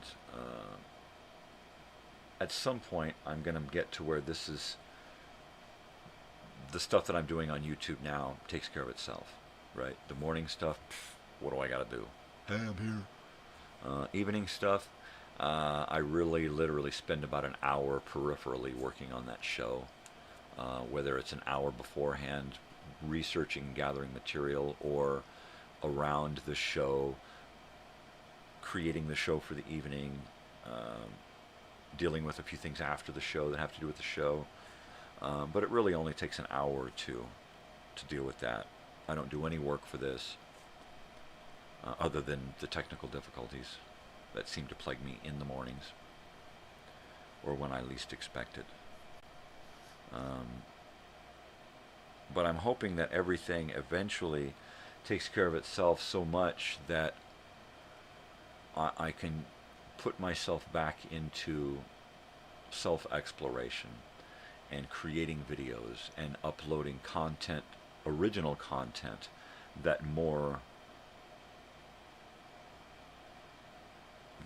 explains who the hell I am, right? Even though I don't know. But at least by the time I'm done with this whole YouTube thing and collecting all of these videos onto hard drive, my hope is that I will put together enough that that you will be able to get to know me in some small external way, without really getting to talk to me. You'll kind of know who I am.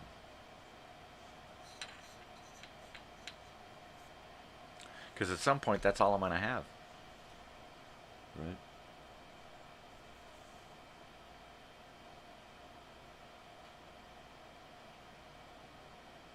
Yeah. I don't worry about people so much. People have the ability to understand. I really worry about the animals, though. I really get frustrated and depressed when I think about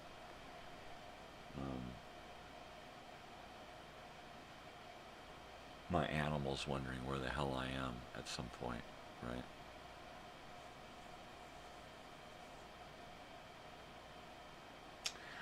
So I told Hilda that I have this idea that one of the things you need to do when I pass away, or am close to passing away, is to take my t-shirts that I wear and bag them up dirty into a couple of Ziploc baggies, nice and tight, right? And have them available for my dog, right? And I don't know if that's a good thing or a bad thing,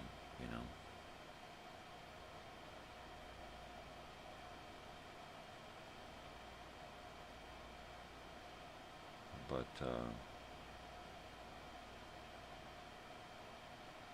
because I have animals, dogs, that I miss way more than the people.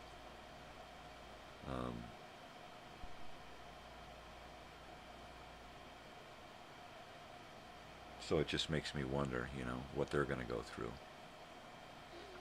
if they're around when I'm checking out.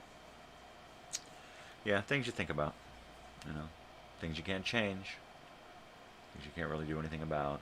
So I just try to get into other stuff.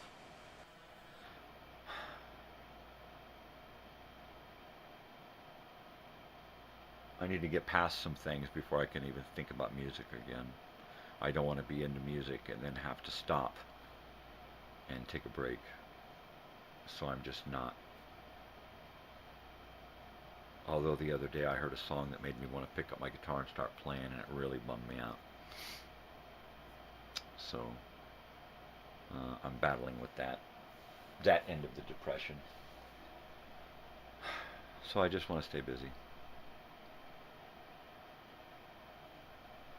Yeah, coffee's cooling off too quick.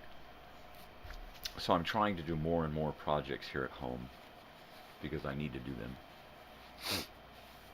and trying to do more and more things on the computer here with videos. I'm trying to get it organized really, so that within a week I can put together a month's worth of programming, and then just have to worry about my live stuff, and then during my off time actually get to start creating videos again.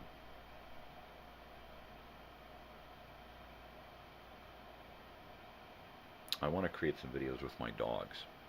They're really, really fun, unique individuals, and I really want to put together some, as well as I think one of the first projects I'll work on once I get back to just working on videos is going to be a memorial video for our dog Charlie, who died at 17 years old. We had him when he came out, when he was born, till the time he died. And I really want to put together a video of all of his pictures and videos and stuff. And he had brothers and a sister, and yeah. So that's pretty, but it's an emotional thing. So I've really been putting it off. But I'd like to do the same thing and put together a video of my daughter's first 20 years, right? I've got like over 50,000, 100,000 photos and videos of just my daughter, right? Not to mention all the stuff that goes around that, you know, the other pictures we shot those days. So I've got just tons and tons of hard drives just filled. At some point I'd like to sit and curate all of this stuff. You know, take tons of it and put it all in one giant file and create a photo album frame. And you just turn it on, and it just every couple of minutes scrolls through another photo, all day, all night, forever. Never showing the same one, you know, twice in a year, because I got that many fucking photos. The good ones, not to mention all the other stuff. Because I save everything. I don't delete photos. I save them. It's a hard drive. Fucking save it. There's going to be something in that photo that you can crop out and use, right? Some kind of element.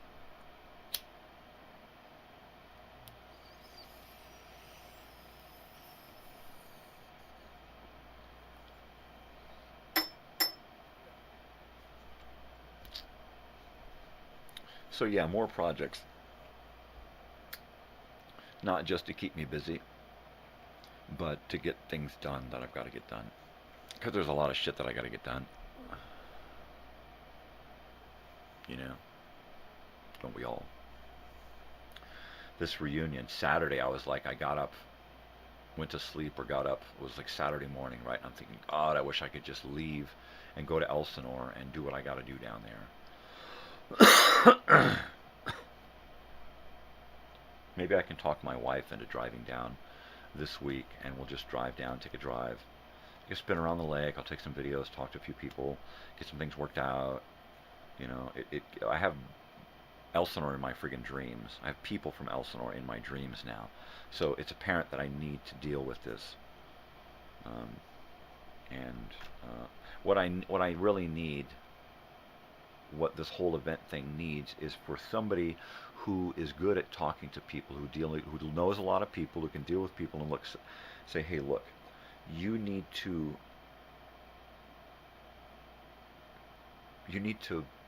get in touch with 10 people and make sure that those 10 people get in touch with 10 other people, and try to get in touch with 10 people who really don't know each other's groups, right? So and just spread it around. Spread it around. Even if they're not from Elsinore, I'm sure it'll, through somehow word of mouth, the grapevine, it'll get to the people who need to be involved, right? And I need everyone to just, okay, you contact 10 people who can contact 10 people and send them an invitation, right? And let's see how many people want to get involved. And then we can start working on the actual tickets and prices and invitations and that kind of shit. I just talked to Bush yesterday, a local friend here, who works with a t-shirt place. I looked at a shirt. I said, oh man, I love your sticker, right? His bumper sticker on his van. It says, Satan worships me, right? Fucking Bush. He's my age, and he's just as crazy as I am. And so the guys, he's the guy that stands out on the street corner with a sign, you know. One of my favorite people out here. And so he says, so like, yeah, they made a bunch of t-shirts, and that's one of the t-shirts that I only had to make a few of, and that one sold completely out. I'm all right, well, look, extra large for me, brother. And I want to be talking to these guys about designing some shirts for this event, and possibly printing out, taking a bunch of orders and then printing out the order, and then getting them to me, and then I'll drop ship the orders. And then we get in a bunch of orders, and when we get to a certain amount, it's like, okay, we need to reach a certain amount before we can take it to the screen printer and have them put the shit together, make the mix, and do a bunch of shirts, right? You got to do at least 25 at a time or something, whatever. So we need to come up with the shirt designs. We need to come up with the base number, how, you know, the shirts and everything, and say, okay, look, here's how we're going to raise money. Buy a shirt. Donate money, you get a shirt. You donate so much, you get a shirt. You know, you get a voucher for your camping passes, and then then your tickets are only this much for the weekend. You know, it has to be that way. It's the only way it's going to work financially. Because I want to hire some good music. I want to hire some good music to be there. You know, so that's important. Really important. In fact, let me go here and check an email, see if I got a response from some music people.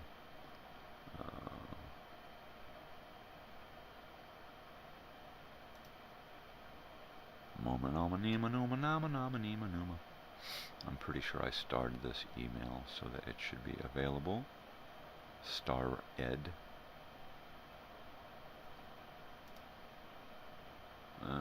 And I haven't gotten a response yet.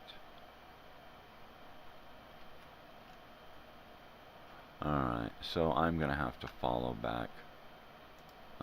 up on these guys. JG Wentworth. Of course they're going to send me JG Wentworth. Give me a break. Like I would need. Ooh, eHarmony. Yeah, that's for me. Yay!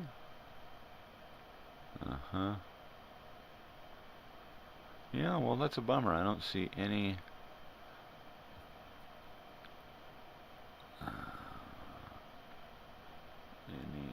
emails from.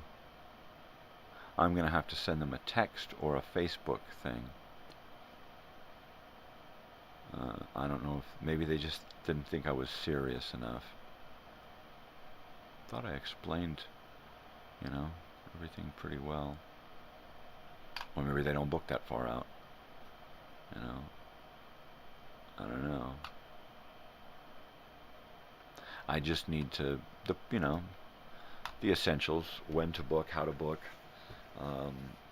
when, all, what the fuck. Right? Oh.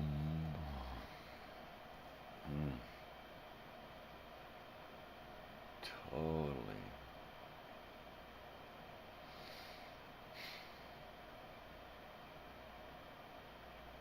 Yep.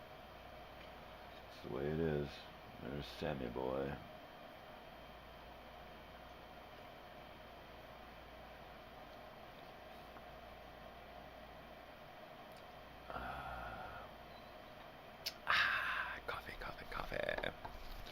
Yep. Yep, yep, yep. I can't believe it's after 7 already. Been here for 2 hours. And it seems like only a few minutes. So let's see. The other day I was uploading YouTube videos and it says you've reached your limit of YouTube uploads for the day. And I'm like, wow, I didn't know there was a limit. I guess I thought I'd been uploading more videos than that within a 24-hour period, right? I was like, okay. So it was like, okay, I'm not gonna upload any more videos over the weekend, so that you know, it's like, okay, now you can upload videos. Well, I didn't want to upload a bunch more and then not have any live stuff left, the ability to save live.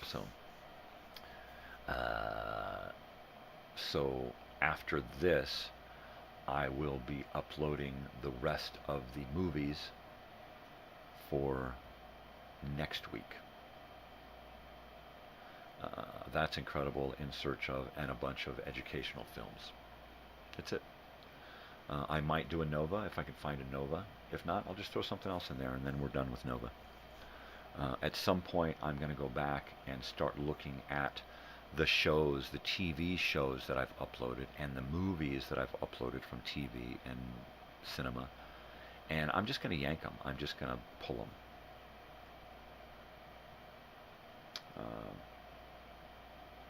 Yeah. Just like that. Gone. Why? Because I can.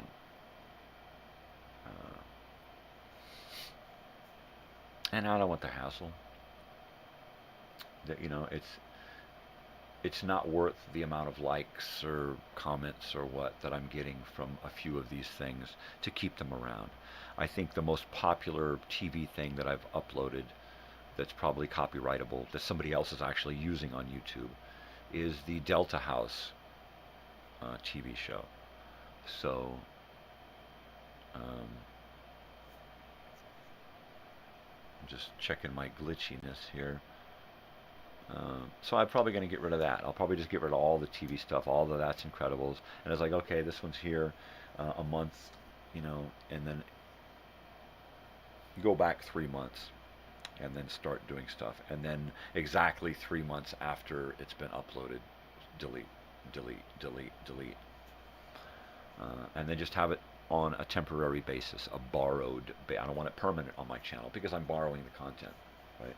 Now, that old-time radio stuff, I want that to be permanent on my channel. I listen to it from my channel when I'm not at home or I'm not at this thing here.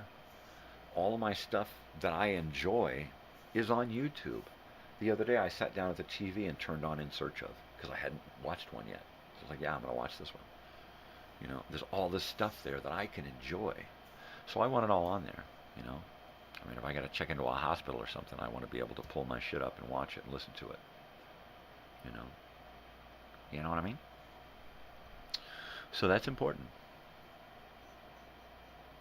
What would really be neat is if I got, you know, 1,000 videos uploaded on my channel. Right now I'm at like 450, right? 450 videos live and uploaded. You get about 1,000 actual videos, not including my live stuff. And, well, I'm set. I mean, you know, that's it. That's me. That's, you know, most of that stuff uploaded, I didn't get to see before I uploaded it. You know, a lot of these movies I haven't seen yet, these educational films.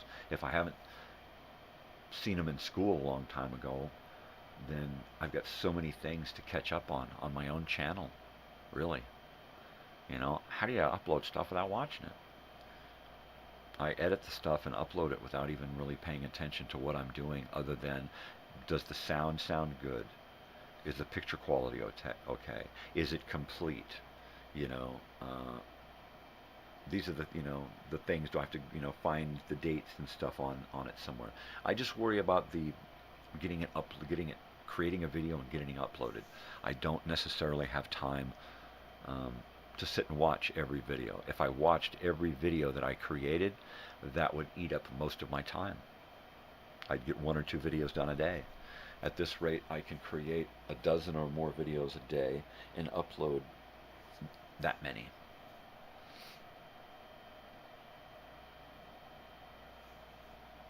And it's not so much the having of the videos or getting the likes or the shares or the comments. It's the process. It's the doing it. It's the OCD in me. It's the making the lists and checking them twice. And okay, I've got to find the raw video, the raw audio. Then I've got to put it into the editing program. I got to find all of the stuff that goes with it, create the video, right? And check off another box, and then I need to get that video onto YouTube. Check off another box. I need to get it programmed correctly. Check off another. I mean, it's just all about checking off boxes. It's all about going through the motions of having routine and keeping me busy.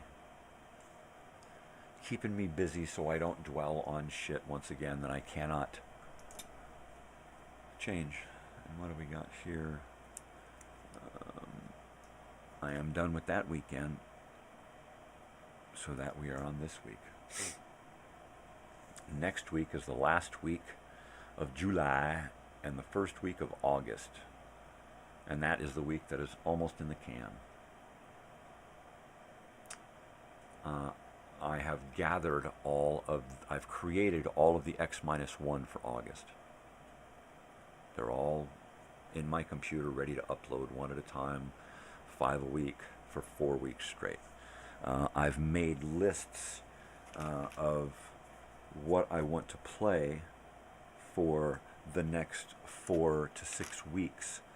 Otherwise, The Shadow, Dragnet, Gildersleeves, Wolf, Nightbeat, right? And I've collected all of those audio tracks. So now I just need to make the videos. I've created the graphics for most of those videos, those 20 videos, right? So I just need to gather the extra audio for Wednesday, because Wednesdays I have 4 old-time radio shows uploaded, you know, along with X-1 and Nero Wolf, which is the Wednesday. I also like to throw in a Lone Ranger or an Escape or a Suspense or, you know, something else, the Bickersons, and mix that up. So I just need to go through and make sure I've got, I think I picked those out already. So I need to make sure that I have them, and then create the graphics. Once I get all of the audio tracks in the book, a little dot, and then create all of the graphics for those videos, then I can take them, then that's another dot, and then another, and then I can take all of those one at a time, take the one audio that I need and the new graphics, put them into the editing program that already exists for that show. So I dump out the old audio, the old graphics, bring in the new audio, the new graphics, set everything up, save it, boom, video done, ready to upload. And I can bang out a bunch of those in one day and just sit and create until all of those videos are ready, and then boom, I got 22 other radio shows besides my 5 X-1s for the week. That's a lot of video. That's a lot of, it's fun. It's so fun. It just keeps me happy, really.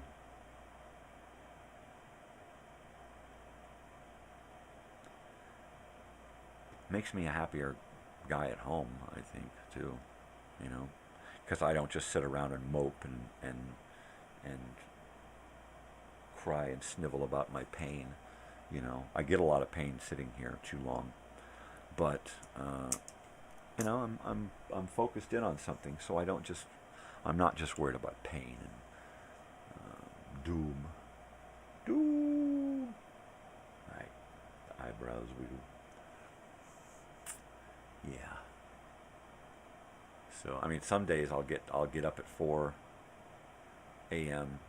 to come in here to be on by 5, and by 8 o'clock I'm ready for some breakfast, and by 10 or 11 I'm ready for a nap. You know, and then I got to do that so I can get up at 3 or 4, usually 4, and be ready to be here by 5 p.m.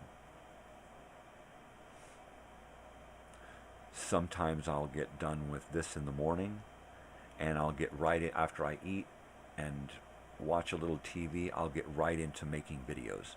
And I will just make videos right up until showtime this evening, and then do my show, and then save, go to sleep with stuff saving, right? Or uploading. Totally. So today,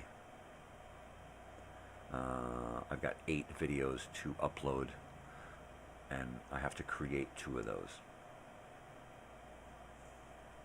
Not a big deal. They're all on this computer over here, the fast computer, the main computer. My graphics computer works pretty good, pretty fast. It runs on Windows 10, and it's really out of date, but it runs pretty good for an old laptop. A good CPU here, a nice desktop with a heavy-duty hard drive and that kind of stuff. Good desktop is what I really need. You know, just sitting right here, hooked up to my monitor, or get put a new monitor up here somewhere. Fuck it. You know, what do I care? I just monitors. Monitor me, man.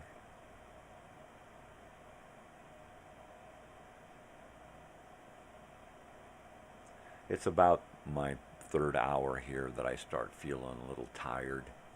The coffee's not doing as much. I'm really starting to separate myself from that pain, but I gotta smoke a lot of weed to do it, you know. And like I said, I don't really get like all stoned and goofy. I just get tired, sleepy, and I get detached from my pain. I'm not as close to it. I really love it when I put my pain in the other room and I can be in here and I'm like, hey. All right, this has got to be hot. There ain't much left.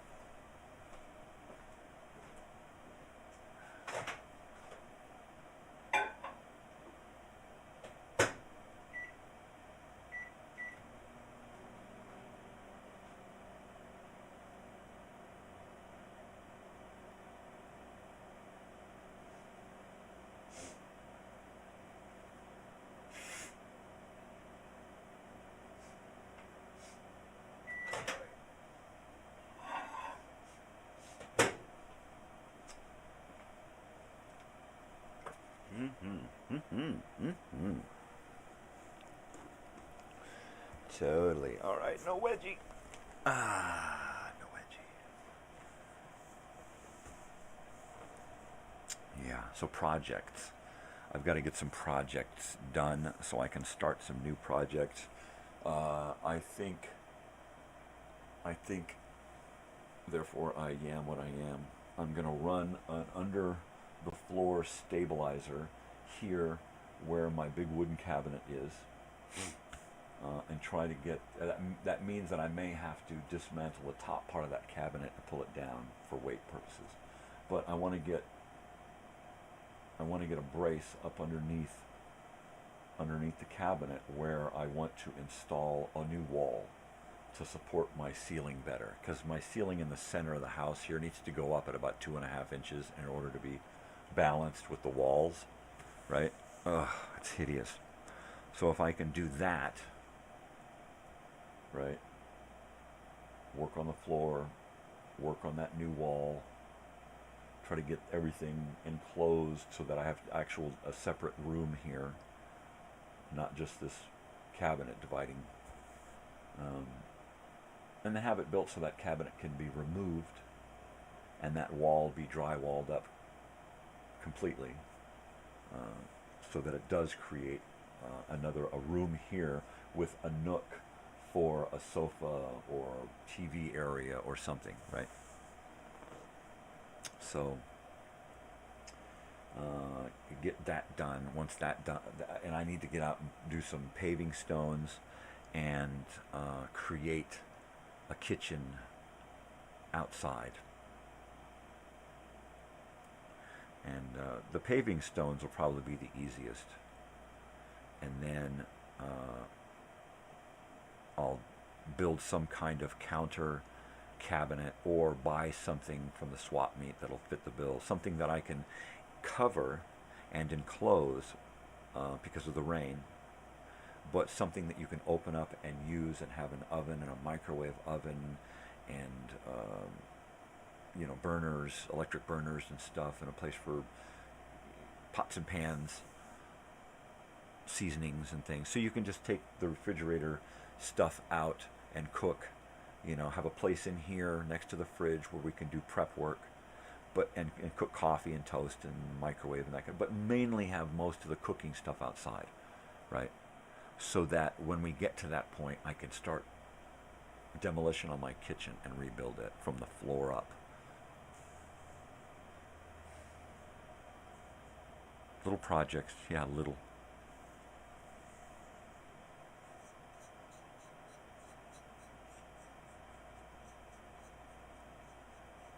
And then try to find the material and the other little elements I need to extend the, if you want to call it doomsday preparation, solar stuff and rocket stove stuff and food supply places, stuff, an area that we can, have like water and food stored securely, safely, in a cool place. It's just a mobile home park, and I'm sure when the shit hits the fan, everybody's going to be putting their hand out for money that people won't have, and half of the world's going to become homeless overnight because, no food means no work means no money means no rent, no mortgages, and the banks are just going to say, fuck you. Either that or the government will have to step in, but how late is that going to be before they step in and say, nah, you can't just do this. The whole world suffers and you're going to try to profit off of it. And that probably won't happen because the governments are beholden to those corporate entities now. They've been lobbied into, submission. Oh, yeah. Totally. I know I should have bought gold back in the 80s, right? I should have bought $10,000, $15,000, $20,000 worth of gold back in the 80s. I'd be sitting on a gold mine.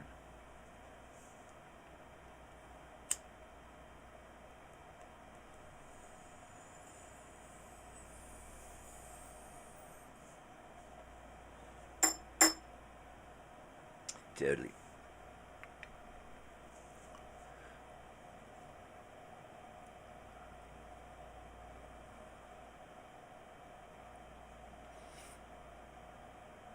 What are you going to do? I've got some great stuff picked out for next week. An interview with Frank Lloyd Wright.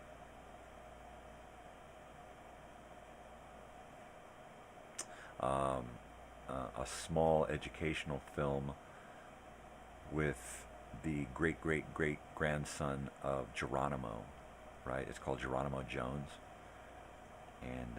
And it's kind of life on the Apache reservation with Geronimo Jones, this kid, and his grandfather or great-grandfather. So that's pretty heavy.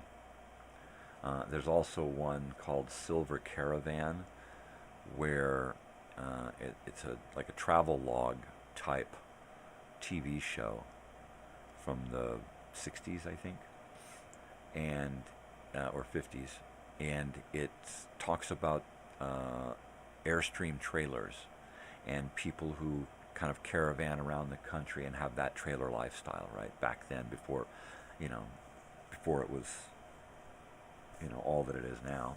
It kind of had a really up, and then it kind of faded away, and more people were just getting trailers to pull into a park and live there, whereas there used to be this whole lifestyle of just moving around, I don't know, traveling salesman type lifestyle. But after the wars, the World War II and the Korean War, I saw a lot of people who just wanted to come home and, kind of have a free and easy life. Bikers, trailer people, Yeah, guys that move up into a cabin in the woods. That's what I need. So we've got another movie coming up next week. I Led Three Lives, right? Where somebody went and worked for joined the Communist Party so that they could expose it, right? But this week, let's see.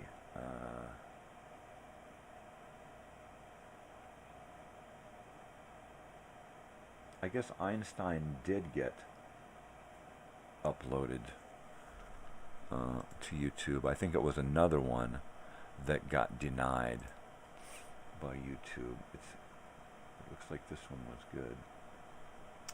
So let me take a look at my videos and the list and see what's happening this week.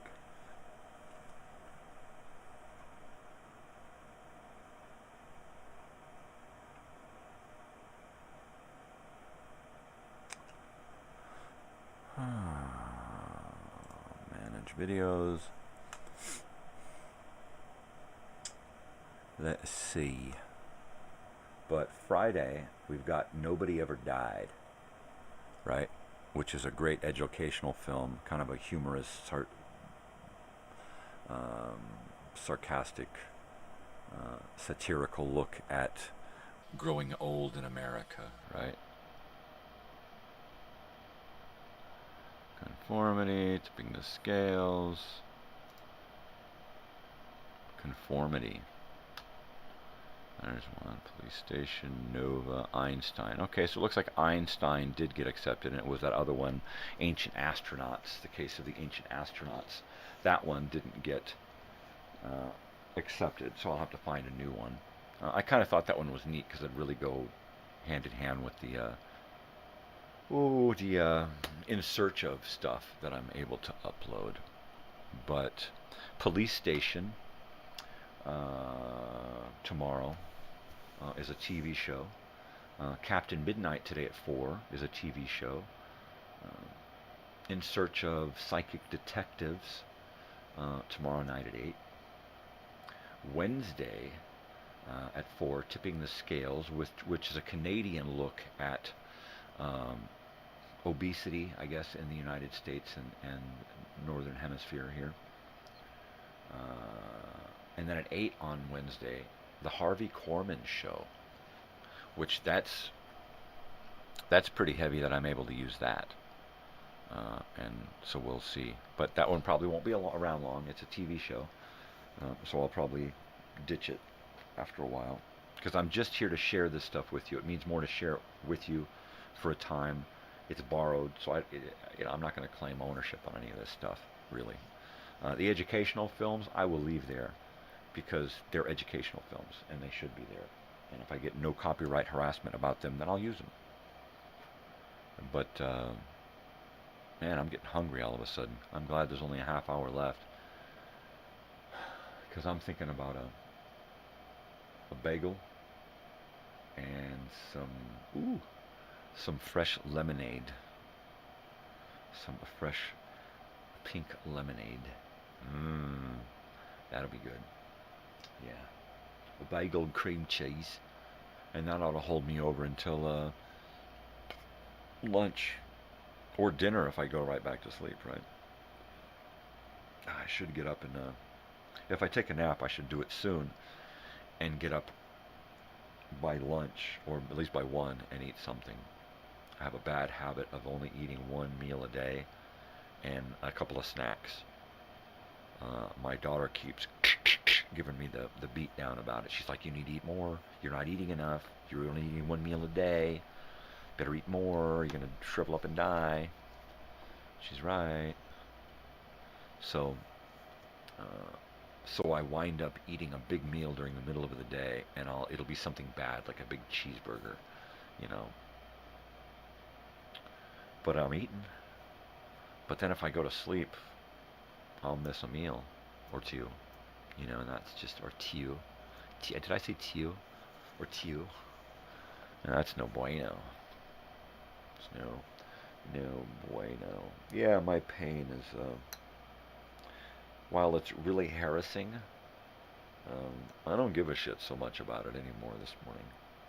I've done enough of these little one-hitters here to tell that Mr. Old Pain to go away. You can't mess with me anymore, man. You just can't do it. Right.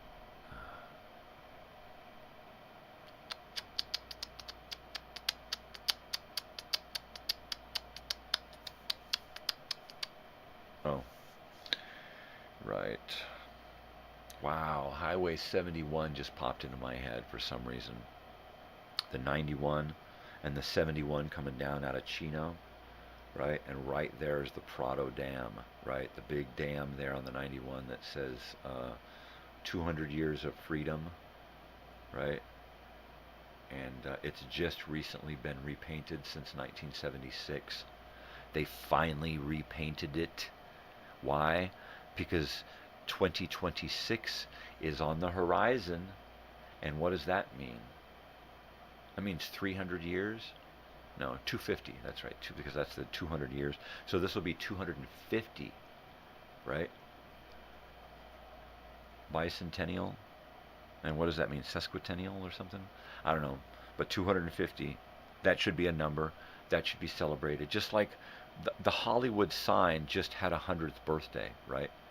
And why did Hollywood not pull out the fucking all stops and have shows and documentaries and parties and what the hell? You lost it, man. You totally fucking screwed up. That shit should have been in the planning for 10 years, you know? Does it not mean anything? I mean, we should have literally had lights up there, right, doing a light show, replacing the word land, right? How hard would that have been to do a hologram of the letters up there at night? You know, flickering, and maybe playing, maybe the lights should flicker like it's an old movie, right? And then you, over the other letters, you superimpose stuff so that now it looks like the whole Hollywood land sign is alive, and it's an old movie. It's an old black and white movie flickering up there. Oh, come on, Hollywood, get your head out of these fucking reboots and get back to basics. You want to reboot something, go back and reboot some silent movies. Go back and reboot some big shit, you know, and don't remake it. Bring it back to us, you know. Bring it back to us. Let's see some of those classics again. Dig them out. Let's celebrate Hollywood. No, idiots. Oh. Well, that really hurt me when I found out they weren't doing any Hollywood sign celebration stuff, you know. So I'm hoping that because 2026 is the 250th birthday of the country, that's why somebody thought, hey, let's get together and paint this thing again. And I think it was the original kids who did it, the original high school, college kids who did it back then in the 70s. I think it was them, old guys, getting back together and directing how to do this again. I think so, from what I understand. But isn't that awesome? You know, that somebody thought to redo that. Of course, I haven't seen it in a while, so let's hope somebody hasn't destroyed it with graffiti, because it lasted for decades with no one ever thinking about touching it with graffiti. It was un-American. It was uncool. Of course, after it faded, people started coming in and replacing it with other stuff, marijuana leaves and other weird shit. Well, there you go. You know, at least that's back.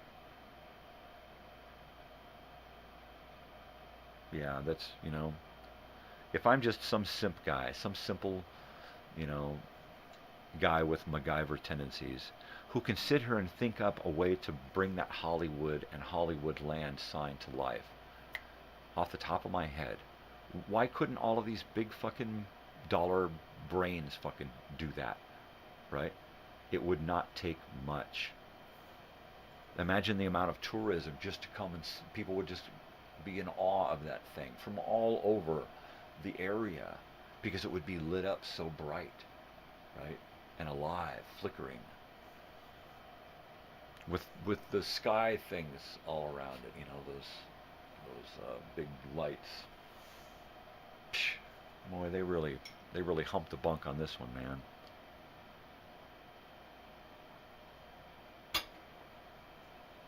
They really did. The Hollywood Grauman's Chinese Theater, all right, whatever it's called now, Kia Theater. I don't know what the fuck they call these. Everybody buys it up and yeah, I want to name it after me for 10 years. Okay, that's Joe's Chinese Theater now.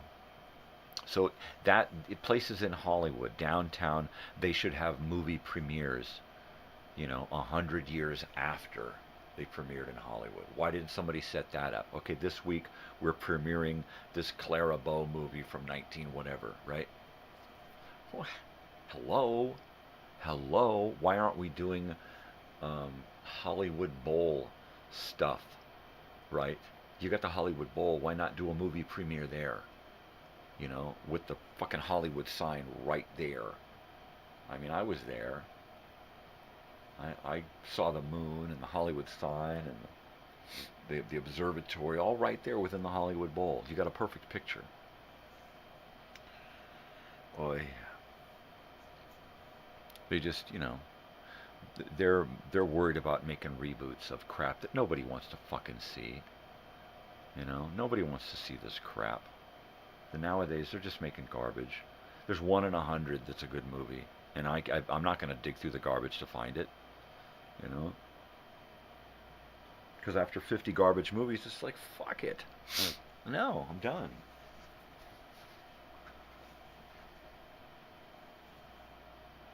Fucking done with Hollywood. You know, if when I go to Hollywood, I see old Hollywood. I see, you know, all the things that I saw back then. That's what I look for.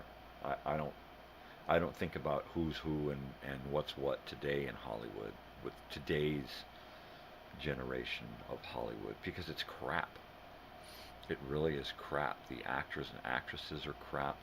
Even the ones from 20, 30, 40 years ago who were reputable actors and actresses nowadays are just prima donna fuckheads who you don't even want to look at. There are a handful, 1 in 100, 1 in 1,000, who are, they may not be great actors, but they're great people, you know. And you don't get many of that, you know. You get more, nowadays you get more fucking J-Lo's, and even though she's not that anyway, I know Jennifer Lopez, she's still a fucking has-been prima donna who wants people to look at her like she's still viable, and she's not. You know, she's not. She's a has-been diva, you know, just like Halle Berry. Has-been diva. She went way overboard in thinking that she was all that, and then they proved that they're not.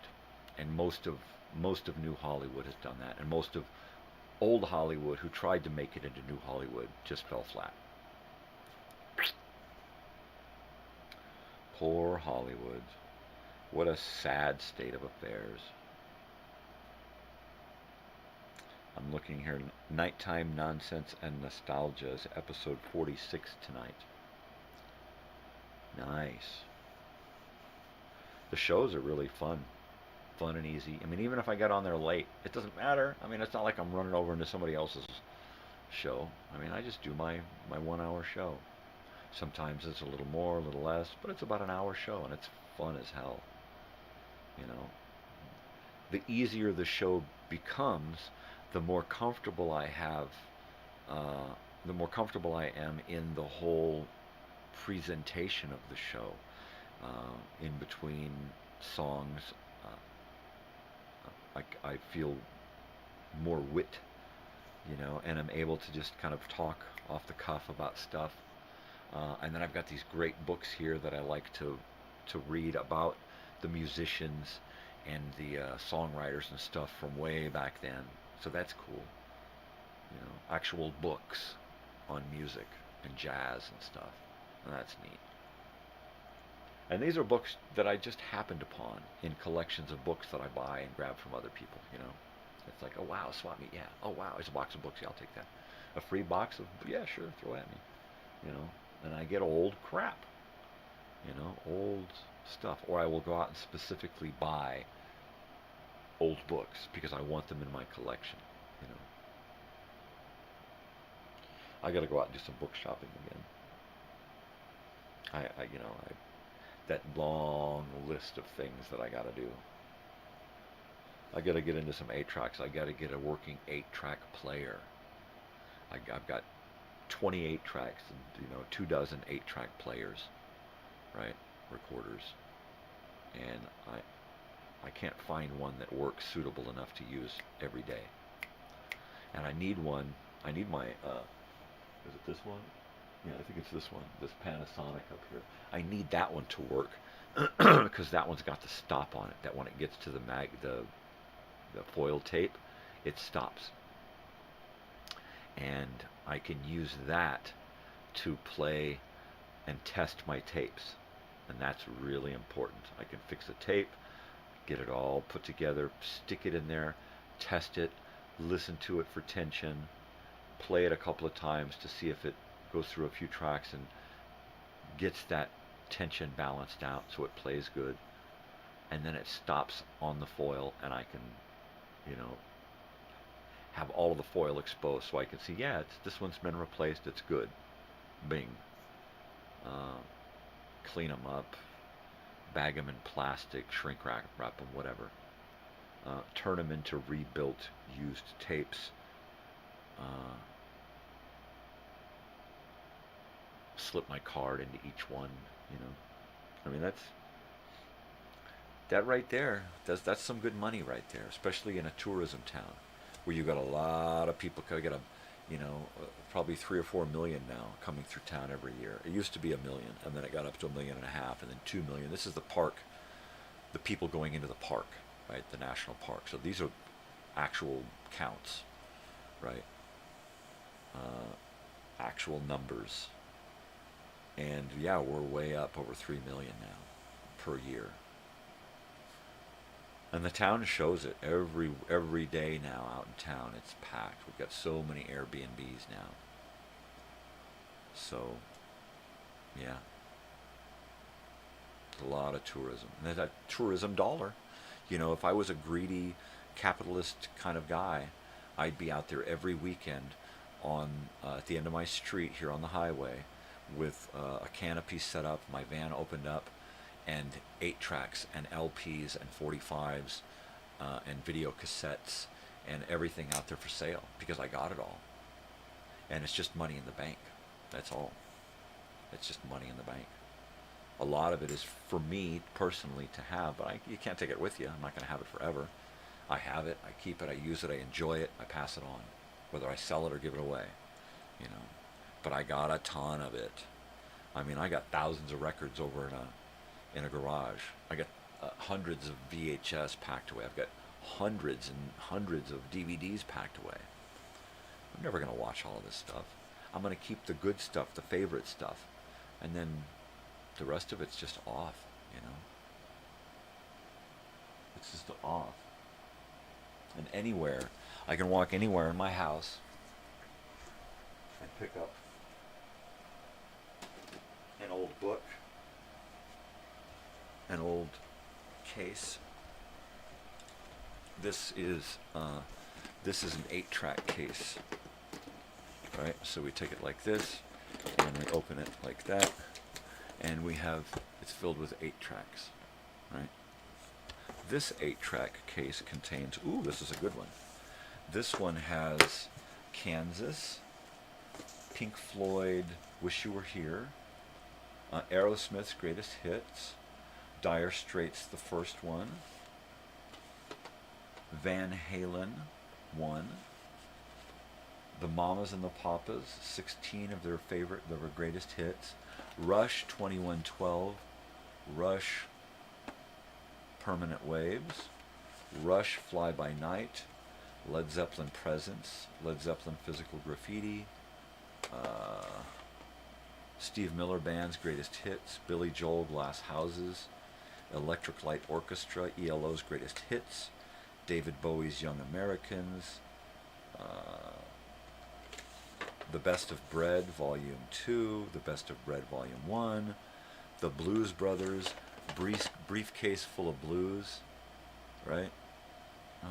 Look at this one, Rocky Horror Picture Show soundtrack, right? And that is in a beautiful purple brown type case. Sweet Desolation Boulevard. Now this is the one with Ballroom Blitz, right?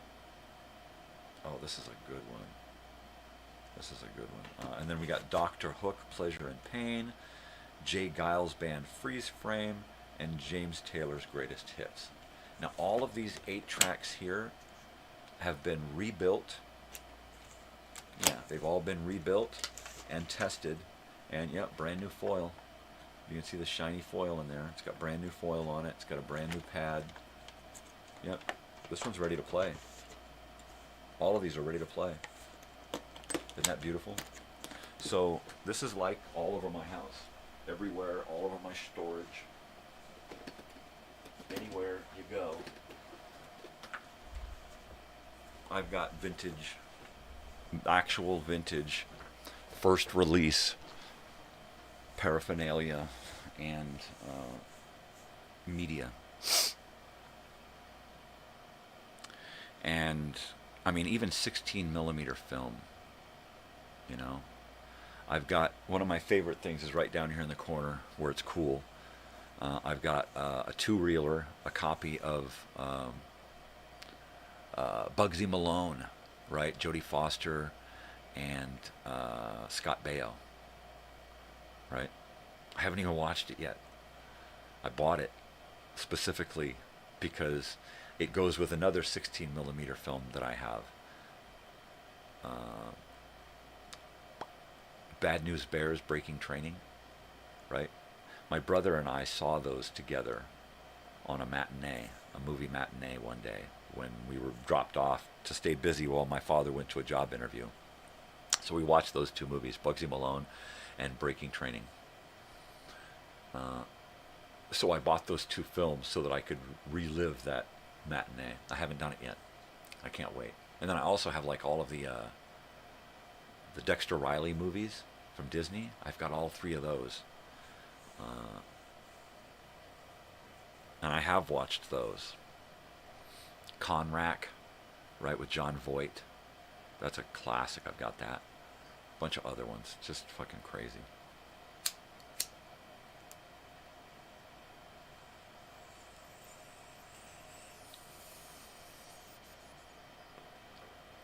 So at some point, I want to do a party with actual projectors. I've got 2 16 millimeter projectors sitting in here that I brought out from my collection of like 20 or 30 of them, right?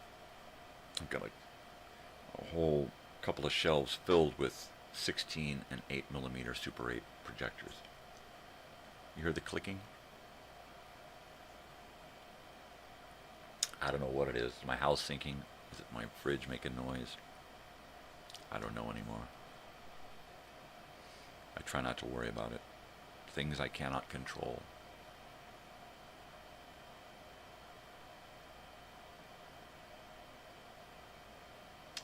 Things I cannot control. So I try not to worry about them.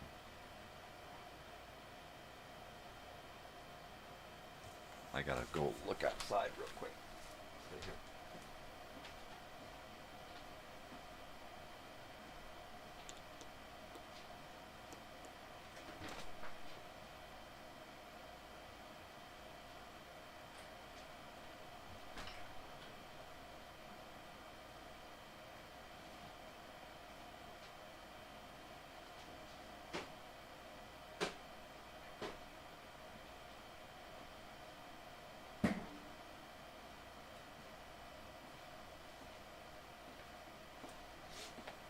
They're banging on stuff, half expecting a raccoon to come running out. Ain't got no raccoons out here. Well, maybe we do. You ever smell a skunk, Sam? No? Well, you don't want to. All right, last drink of coffee here. About 10 minutes left on the show here. That's appropriate. Yeah. So, I think today is going to be a little bit of cleaning. I am going to work on this vent this morning because it's inside and I can do that. I just have to disconnect the T, pull it out, measure it where I want it to go, and then cut my tube, assemble my tube, get it in there, screw it together, tape it together, change the on-off valve on the cooler, and then install the pads on. It's one of those flat ones that go right up against the wall, only sticks off the wall about a foot. But it's heavy as hell, so I need to get that on there. Of course, the new pads are like $150. So, new pads would probably work wonders for cooling this place off. Stop. Don't chew on your foot.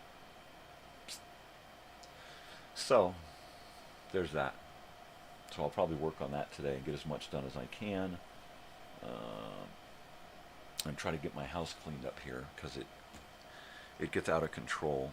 It really does. I have a bad habit of just sitting here doing my thing and letting everything else get out of control. All right. The house is waking up. I'm no longer alone. Sam is awake. Big dog's eyes are open. Mom just woke up. Yay. Alright, well, you know what? There's no time like the present, I guess. I'll get my end credits here pulled up. And get ready to sign off this puppy. Get ready to shut this puppy down. We'll shut it down. Yeah, baby.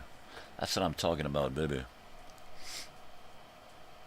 Oh, I see little Oliver's waking up too. Little guy.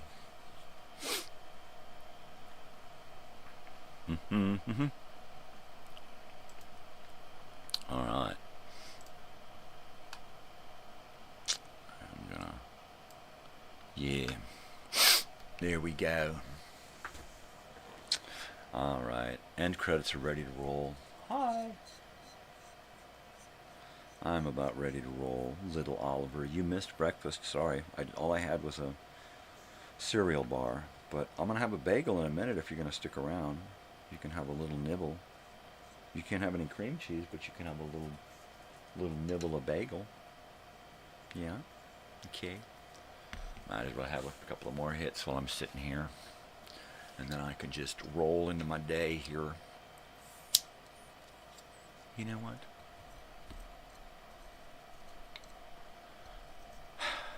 Here's hoping I have a good day.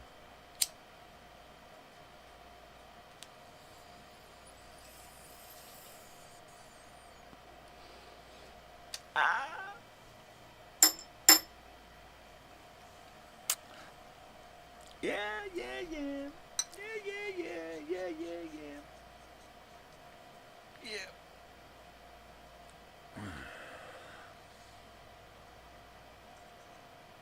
Might as well just finish it off here. Yeah. Ooh, yeah. All right. One last one. And then I'm going to bid you a fond farewell for the day. I'll be back this evening, of course.